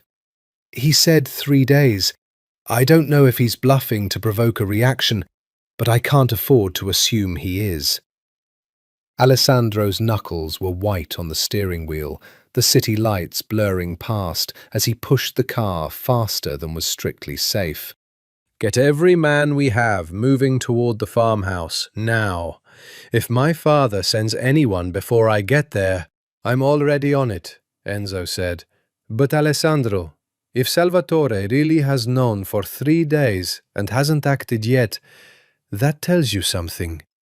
He wanted to give you the chance to hand her over willingly first. That means he still believes he can control this without violence. The moment you refused him tonight, that calculation may have changed." Alessandro's stomach twisted with a fear he hadn't felt since childhood. Not fear for himself, but the deeper, more helpless fear of a man racing against a danger he might not reach in time. "Call the farmhouse, now. Tell my men to move Sophia to the secondary location immediately. No explanation needed, just move her. He drove the next 40 minutes in a state of controlled panic he had never before experienced. Every mile marker feeling like an eternity, every red light a small betrayal of time he didn't have. When he finally turned onto the long gravel drive, headlights sweeping across the tree line, his heart seized at the sight of an unfamiliar car parked at odd angles near the farmhouse's front porch, its doors hanging open. He was out of his own car before it had fully stopped, weapon drawn from habit more than conscious decision, moving toward the house with the particular deadly focus he had spent his whole life training for and had never before had to use for someone, this personal. The front door hung open. Inside, he found one of his own men on the floor, unconscious but breathing, a gash above his eyebrow already swelling. His second man stood in the kitchen doorway, weapon still drawn, breathing hard. "Where is she?" Alessandro said, and his voice didn't sound like his own. "She's safe," the man said quickly, seeing the barely restrained violence in his employer's face. "Two of your father's men came 15 minutes ago. Marco fought them off long enough for us to get her out the back through the tree line before they could reach the house. She's with Rossi, moving toward the secondary location on foot. I stayed to secure this one." He gestured at the wounded man. "The intruders left when they realized they'd lost her. I don't think they expected resistance." Relief crashed through Alessandro so hard it nearly buckled his knees, followed almost instantly by a fury so complete it felt like ice in his veins. His own father had sent men to seize Sophia by force, had been willing to risk her safety and the safety of his own unborn grandchild to win a strategic advantage in a war Alessandro had explicitly told him he wanted no part of. "Get him to a hospital," Alessandro said, already moving toward the tree line. "Discreet doctor, not an ER. I'm going to find her." He found Sophia and Rossi nearly a mile into the forest, huddled in the shelter of an old hunting blind, Sophia's face pale with terror, but her composure remarkably intact, one hand pressed protectively over her stomach, as she'd clearly done throughout the entire ordeal. The moment she saw him, something in her seemed to collapse with relief, and she was in his arms before he'd fully reached her, shaking, her fingers digging into the fabric of his jacket like she needed physical proof he was real. "Your father's men," she said against his chest, her voice raw. "They came for me, Alessandro. They said—" She pulled back to look at him, eyes wide with a horror that went beyond simple fear. "They said Salvatore wanted me brought to him alive, unharmed, that the baby was too valuable to risk in a fight. They talked about me like I was cargo." "I know," Alessandro said, and the shame and fury in his voice was so raw that Sophia's expression softened despite everything. "I confronted him tonight. I told him I wouldn't hand you over, and I didn't know— I swear to you, Sophia, I didn't know he'd already sent men before I even had the chance to warn you." "I believe you," she said, and something in the simple certainty of those two words undid something tightly wound in his chest. "But Alessandro, this isn't just your father's war anymore, or my father's. We're not going to be safe anywhere either family can reach. Not the farmhouse, not the townhouse, not anywhere either of them thinks to look, eventually." Alessandro held her face in both hands, forcing his own fear and rage down beneath something steadier, something he needed her to see clearly in this moment. "Then we stop hiding," he said.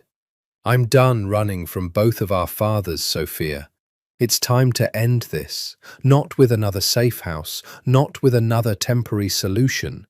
I need to force both families to the table, together, and make them choose between their war and losing everything they've spent generations building. How? She asked, searching his face for the plan she could see already forming behind his eyes. How do you force two men who have hated each other for 2 generations to sit down at the same table? Alessandro's expression hardened into something resolute, something that reminded her, despite everything, exactly why his enemies feared him. I give them no other choice, he said. The plan Alessandro assembled over the following 2 days was, by his own admission, the single riskiest gambit of his professional life, and he had built that life on calculated risk the way other men built careers on caution. You want to bring them both into the same room, Enzo said, staring at him across the kitchen table of a third, newly secured safe house, this one on the coast, chosen specifically because neither family had any prior connection to the area. Matteo Moretti and Salvatore Bianchi, 2 men who haven't been in the same building in over a decade, without one of them trying to have the other killed. That's exactly what I want, Alessandro said. And you think they'll come? I think, Alessandro said, that Matteo Moretti wants his daughter and his grandchild safe, more than he wants to win a war he's been losing men and money to for 2 generations. And I think my father, whatever else he is, still wants an heir who isn't actively working to burn down everything he's built, which means he'll come to try to talk me out of whatever he thinks I'm planning. He spread a set of documents across the table, financial records, shipping manifests, evidence of decades of mutual destruction that had cost both families more than either had ever openly admitted. I'm not proposing peace out of sentiment, Enzo. I'm proposing it as the only rational conclusion any competent businessman would reach if he actually looked at the numbers. This war has cost both families a combined estimate of over $400 million in the last decade alone. Lost product, dead men, legal fees, insurance, territory ceded to smaller operations who've profited from our mutual distraction. I intend to make that case so plainly that refusing to end it becomes the irrational position. And if they refuse anyway? If pride wins over profit the way it usually does with men like them? Alessandro's expression darkened. Then I have a second plan, one I'd rather not need. Sophia, who had been listening from the doorway with a hand resting on the curve of her stomach, more visible now, 3 months along, a fact that made the stakes of everything feel more urgently real with each passing week, stepped into the room. Tell him the second plan, she said quietly. Alessandra's jaw tightened. If they refuse to negotiate, I go public. Every piece of evidence in these files, money laundering routes, illegal shipments, the names of officials on both payrolls, goes to federal prosecutors and select journalists simultaneously, timed to implicate both families equally. Mutually assured destruction. If neither of them will choose peace, I make sure neither of them survives war either. Not through violence, but through exposure. Everything they've built, gone, in exchange for stubbornness. The room went very quiet. You'd destroy your own family's empire, Enzo said slowly, to force a peace neither of them wants. I'd destroy an empire built on my mother's grave and my uncle's blood and 2 generations of men who died for a grudge neither Matteo Moretti nor my father can even fully explain anymore, Alessandro said, something old and weary moving beneath the steel in his voice. I'm not interested in inheriting that, Enzo. Not anymore. I want my child to inherit something worth having. Sophia crossed the room and took his hand, lacing her fingers through his in front of Enzo without hesitation, a public claiming of the bond between them that felt, in that moment, like its own kind of declaration of war against everyone who wanted to keep them apart.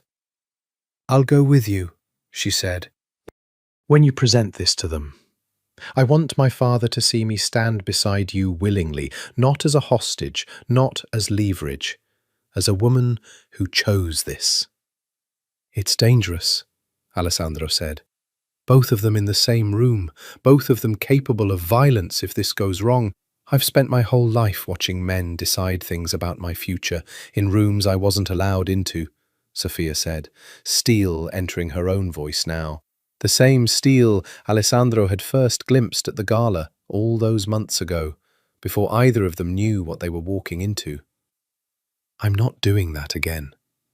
Whatever happens in that room, I want to be standing in it." Alessandro studied her for a long moment, something fierce and proud moving across his face, and then nodded once, decisively. "Then we do it together," he said. Enzo set the meeting, neutral ground, the old shipping office on the pier, territory belonging to neither family, symbolic enough that both of them will understand exactly what it means to be summoned there. "When?" Alessandro glanced at Sophia, at the slight curve of her stomach, at the future they were both, impossibly, still fighting to build, despite everything arrayed against them. 3 days, he said, before either of them has time to plan something we can't walk back from. The old shipping office on the pier had belonged decades ago to a third family long since absorbed or destroyed by the wars that had reshaped the city's underworld. And its neutrality now was less about ownership than about the simple fact that neither Moretti nor Bianchi could claim home advantage within its walls. Alessandro had chosen it deliberately for exactly that reason, and as he stood in the cavernous, half-empty warehouse space on the appointed evening, watching 2 black convoys arrive from opposite ends of the pier within minutes of each other, he felt the full weight of the gamble settle onto his shoulders. Matteo Moretti arrived first, flanked by 6 armed men, his face a mask of controlled fury the moment his eyes found his daughter standing beside Alessandro rather than being held against her will. Which Alessandro understood, watching the old man's expression flicker with confusion and then something like grief, had been precisely the scenario Matteo had convinced himself was true. "Sophia!" Her father's voice cracked, just slightly, on her name. "You're standing beside him. Willingly." "I am, Papa." Sophia's voice was steady, though Alessandro could feel the tension radiating off her, could see her hand tighten fractionally around his own. "No one is holding me here. I came because I want this war to end, and because I love this man, and because our child deserves a future that doesn't require either of you to keep bleeding for a fight that started before either of us was born." Salvatore Bianchi arrived 4 minutes later, wheeled in by 2 of his men, his diminished body doing nothing to dim the cold authority in his eyes as they swept the room and settled, with visible displeasure, on his son, standing beside a Moretti, in full view of both families' men.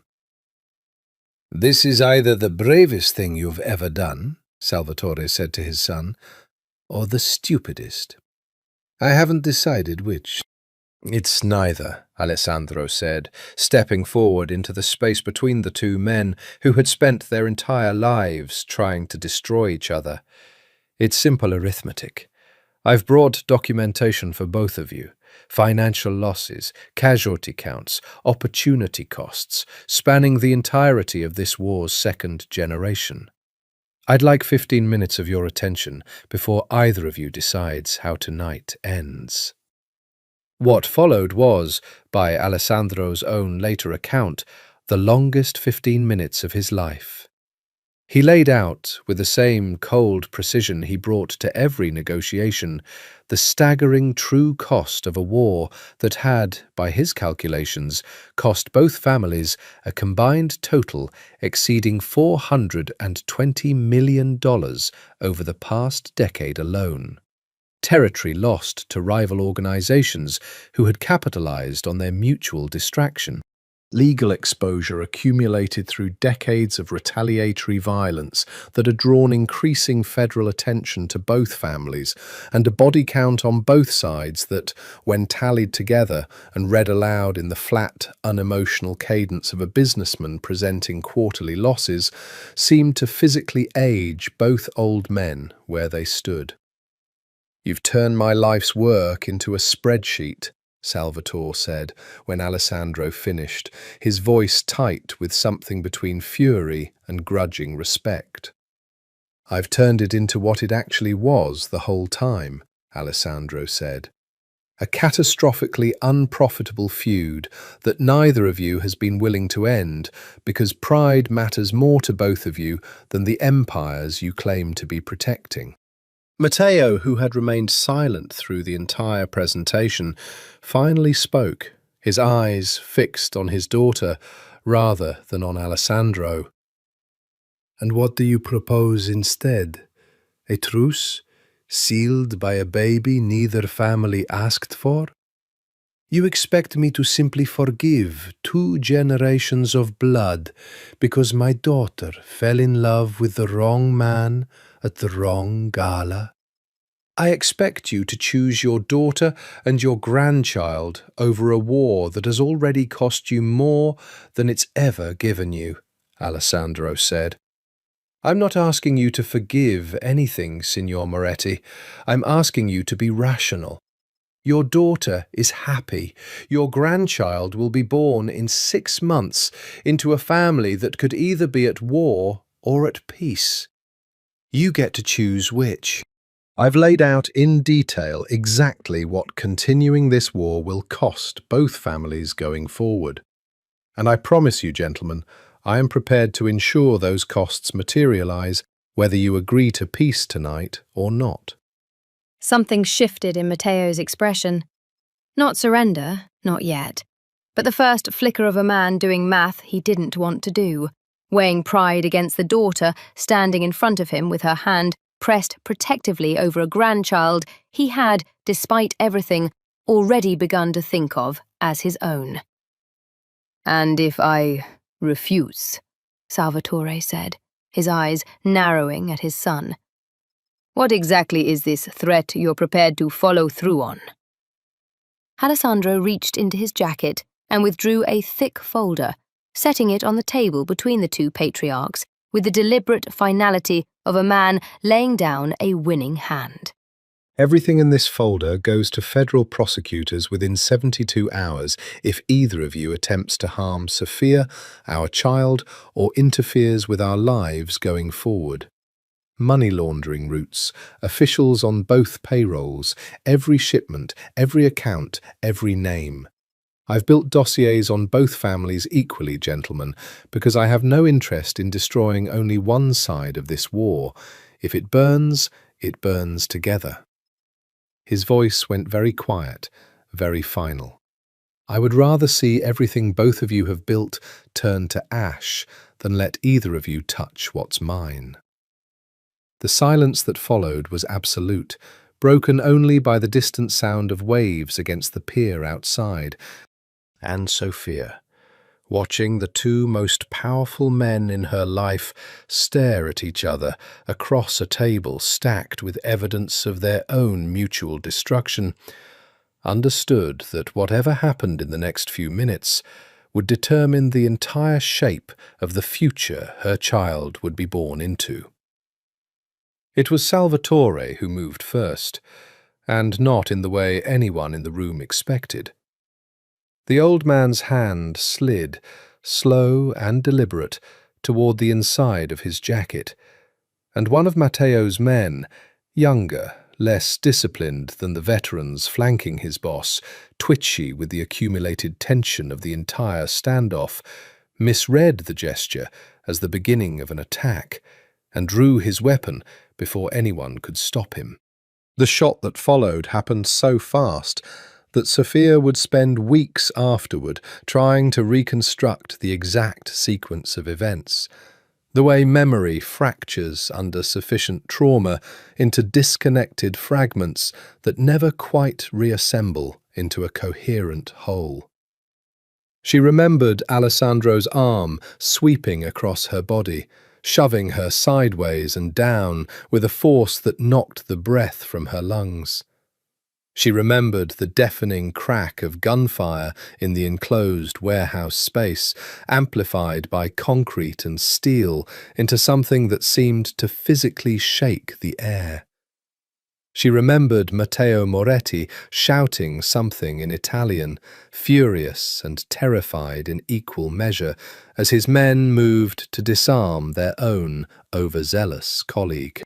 She remembered, with a horror that would return to her in nightmares for months, Alessandro's body jerking as the bullet meant for no one in particular found him instead, having ricocheted off a steel support beam at an angle no one could have predicted.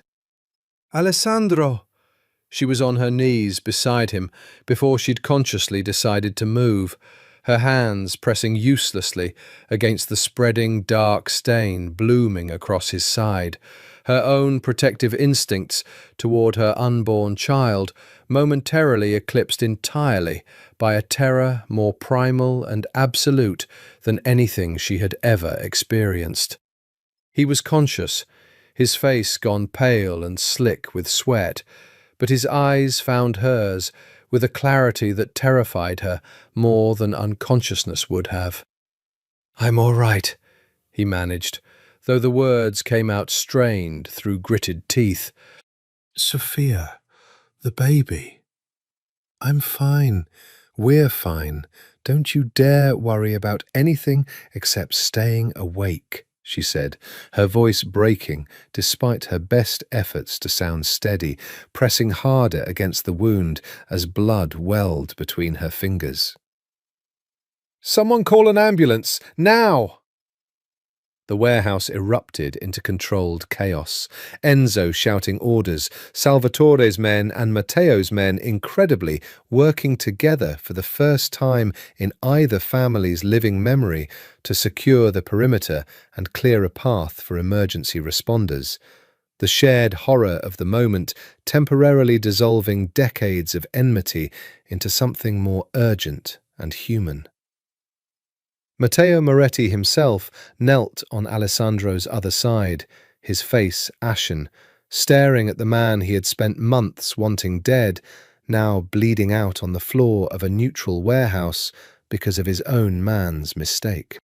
"Stay with us," Matteo said gruffly, surprising everyone in the room, including himself, pressing his own jacket against the wound to help staunch the bleeding. "You hear me, Bianchi? You do not get to die on this floor after that speech about spreadsheets. My daughter would never forgive either of us." Alessandro's mouth curved, even through the pain, into something almost like a smile. "Didn't peg you," he managed weakly, "for a man who'd save my life." "I'm not saving your life for you," Matteo said, gruff and furious, and beneath it, unmistakably frightened for his daughter's sake. "I'm saving it for her. Don't mistake the difference." The ambulance arrived 11 minutes later, 11 minutes that felt to Sophia like the longest of her entire life. Each one measured out in the increasingly shallow rhythm of Alessandro's breathing, in the growing paleness of his face, in the terror that she might lose him now, after everything, after finally believing they might actually build something worth the danger.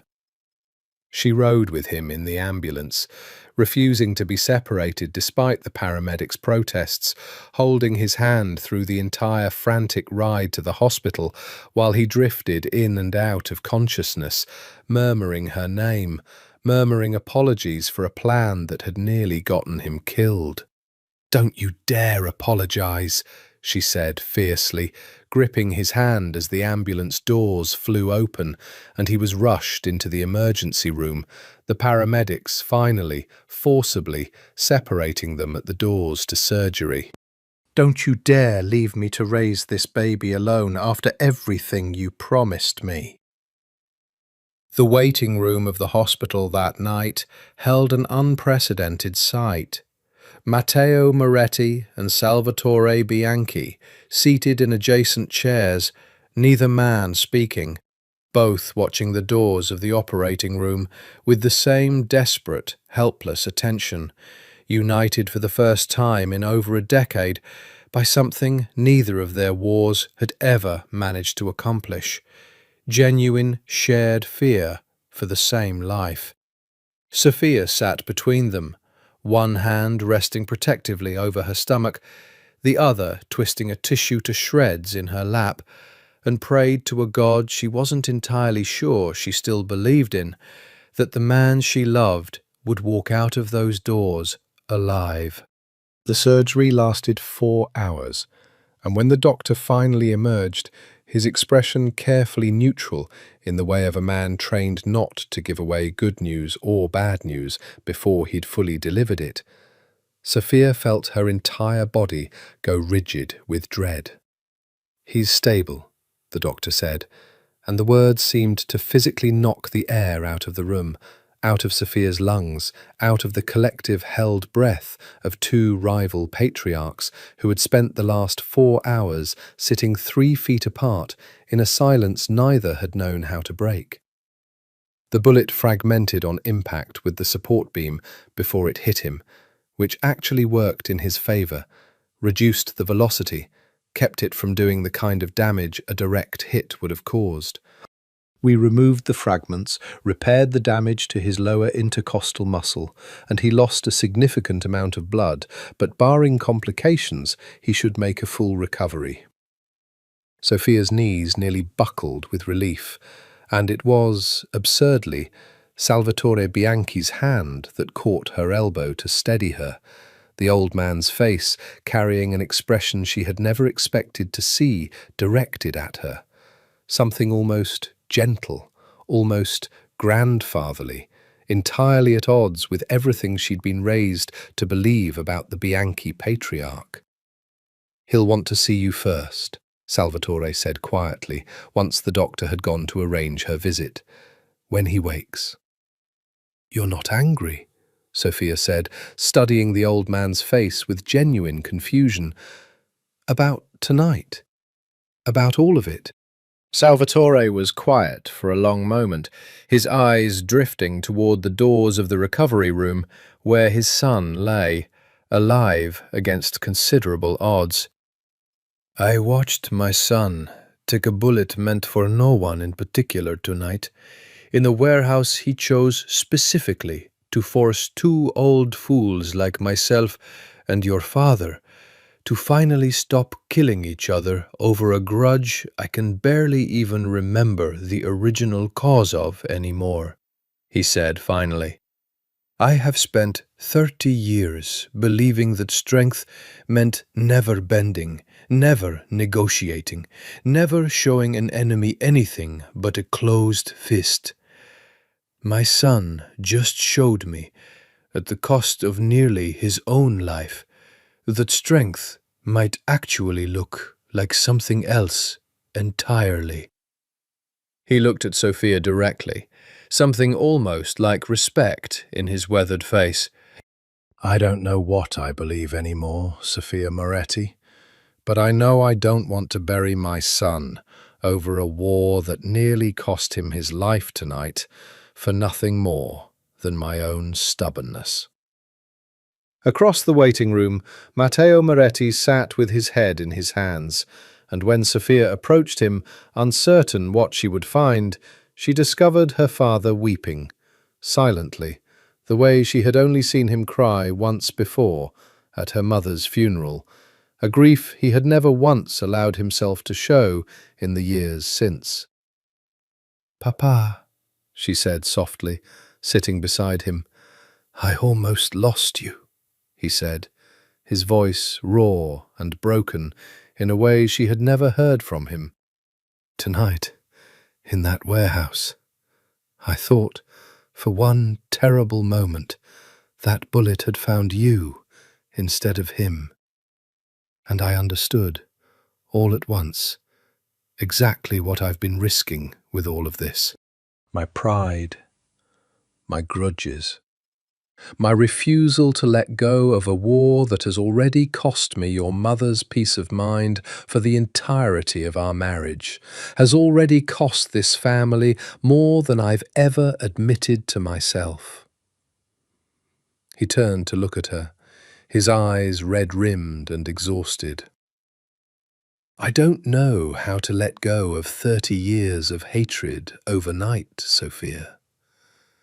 But I know that I cannot lose you the way I lost your mother. I won't survive burying you, too." "You don't have to let go of everything overnight," Sophia said gently, taking her father's hand, feeling something in her chest ache with a complicated mixture of old resentment and genuine, unguarded love for the flawed, grieving man beside her.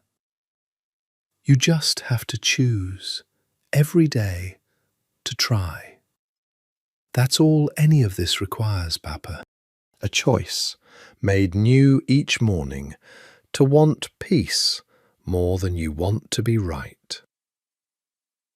Matteo was quiet for a long moment, watching his daughter's face, seeing in it, perhaps for the first time in years, not just his heir or his responsibility, but simply his child, grown into a woman brave enough to choose love over the war she'd been raised inside of. "Your mother would have loved him," he said finally, unexpectedly, nodding toward the recovery room doors. "Not because he's a Bianchi, because he clearly loves you exactly the way she always wanted for you, completely, recklessly, without calculation." He squeezed her hand. "I think I could learn to see that too, given time." When Sophia was finally allowed into the recovery room, she found Alessandro pale and weak against the white hospital sheets, tubes and monitors surrounding him. But his eyes opened the moment she entered, finding her across the room with the same unwavering focus she remembered from the night of the gala, months and a lifetime ago. "You're alive," she said, crossing the room quickly, careful of the wires and tubes as she took his hand in both of hers. "Told you," he said, his voice rough but carrying a thread of dark humour. "Hard to kill." "Don't joke about this," she said, though she was laughing and crying simultaneously, an overwhelming release of every fear she'd carried through the longest night of her life. "You scared me half to death, Alessandro Bianchi. I thought I was going to have to raise this baby, telling it stories about a father it never got to meet." "Not going to happen," he said, his hand tightening weakly around hers. "I made you a promise, remember? Whatever it cost. I meant it then, and lying in this bed with a hole in my side, I still mean it now." His eyes softened, something achingly tender moving across his exhausted face. "Did it work? The warehouse? Did they agree to peace? Or did I nearly die for nothing?" Sophia smiled through her tears, thinking of her father's broken confession in the waiting room, of Salvatore's unexpected gentleness, of two old enemies sitting 3 feet apart for 4 hours, united by fear for the same life. "I think," she said softly, You nearly died for exactly enough. 6 months later, Sophia stood on the terrace of the Brooklyn townhouse, no longer a secret, no longer hidden from either family, but renovated now into something that belonged fully to her and Alessandro, a home neither of their fathers' names hung over, and watched the late spring sun set over a garden she had spent the better part of her pregnancy learning to tend, in careful, deliberate tribute to a mother who had loved gardening and had never lived to see her daughter find any peace at all. Inside, she could hear Alessandro's voice, low and warm, murmuring nonsense to their daughter, born 3 weeks earlier, and already, in his obviously biased opinion, the most remarkable child to ever exist. They had named her Elena, after both of their mothers, a small, deliberate act of unification that had brought Matteo Moretti to unexpected tears when he'd learned of it, and had softened something in Salvatore Bianchi's weathered face that Sophia suspected hadn't fully softened in decades. The peace between the two families remained, 6 months on, exactly as fragile and exactly as real as Alessandro had warned her it would be. There had been no grand reconciliation, no sudden dissolution of decades of mistrust. Instead, there had been small, deliberate steps. A joint business venture neither family could have profitably pursued alone. A shared security arrangement along contested territory that had quietly ended the last vestiges of open conflict. Dinners between the two patriarchs that remained stiff and careful, but had, gradually, stopped requiring armed men stationed at every door. It was not friendship. Sophia doubted it would ever fully become that, but it was, unmistakably, an ending to the war that had shaped both their childhoods, replaced by something more fragile and more valuable. The possibility of a future their child would not have to inherit as a battlefield. Alessandro emerged onto the terrace, with Eleanor cradled against his chest. The sight of him, Bianchi Heir, feared throughout the underworld, reduced entirely to soft murmurs and careful hands around a sleeping infant, still capable of undoing something tender and disbelieving in Sophia's chest every single time she witnessed it. "She's asleep," he said quietly, coming to stand beside her at the terrace railing, careful not to jostle their daughter. "Finally. I think she inherited your stubbornness about bedtime." "She inherited your inability to admit defeat," Sophia countered, smiling as she reached out to smooth a strand of dark hair away from Elena's sleeping face. "Your father called earlier, by the way. He wants to know if we'll bring her to the house this weekend. He's apparently been telling anyone who'll listen at the club about his granddaughter." "God help us," Alessandro said, though his voice carried unmistakable warmth beneath the dry humour. 6 months ago that man was ready to use our daughter as a bargaining chip against your father.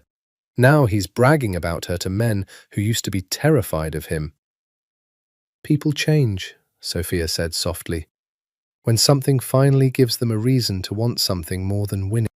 Alessandro was quiet for a moment, watching the sunset paint the sky in shades of deep gold and violet, and Sophia recognized, in the particular stillness of his expression, the look of a man turning something important over in his mind before deciding to say it aloud. "I keep thinking about that night at the gala," he said finally. "How close I came to never asking you to dance. How close we both came to letting the masks stay on, letting the whole night pass without either of us risking anything real."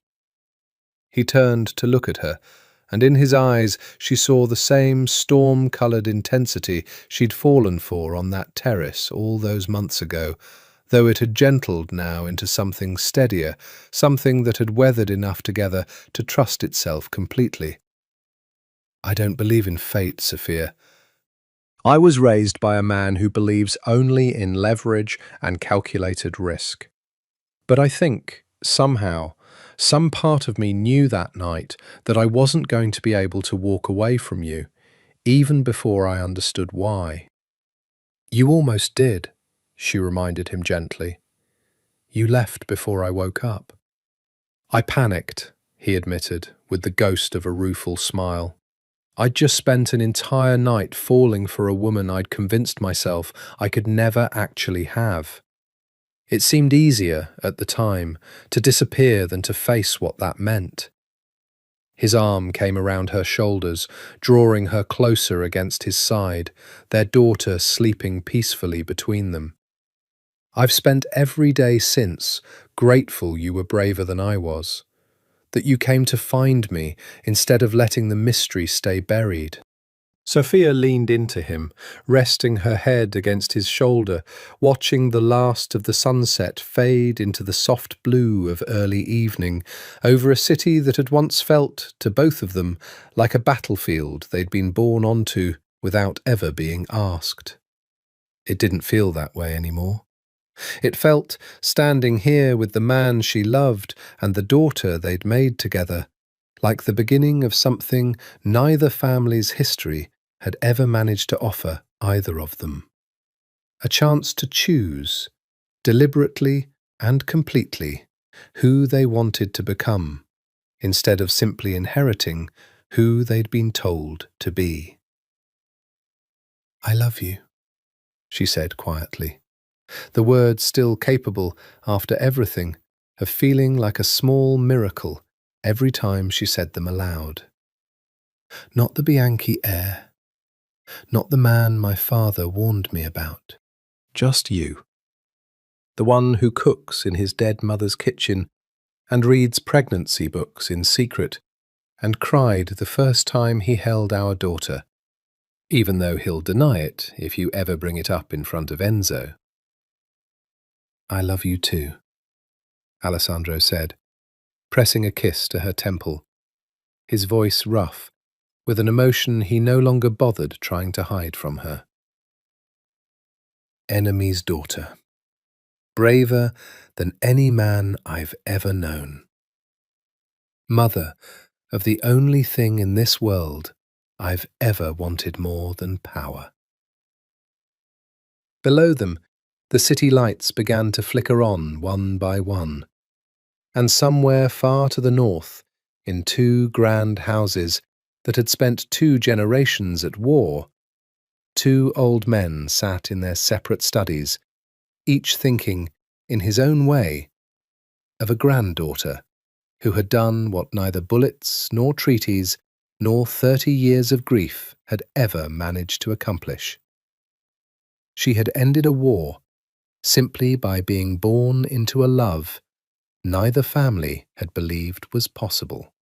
Sophia Moretti and Alessandro Bianchi stood together on their terrace as the stars came out over the city that had once tried to keep them apart, their daughter sleeping peacefully between them, and understood, with the quiet certainty of 2 people who had risked everything and won, that whatever else the world demanded of them, they would face it now exactly as they intended to face everything that came after. Together, unmasked and unafraid.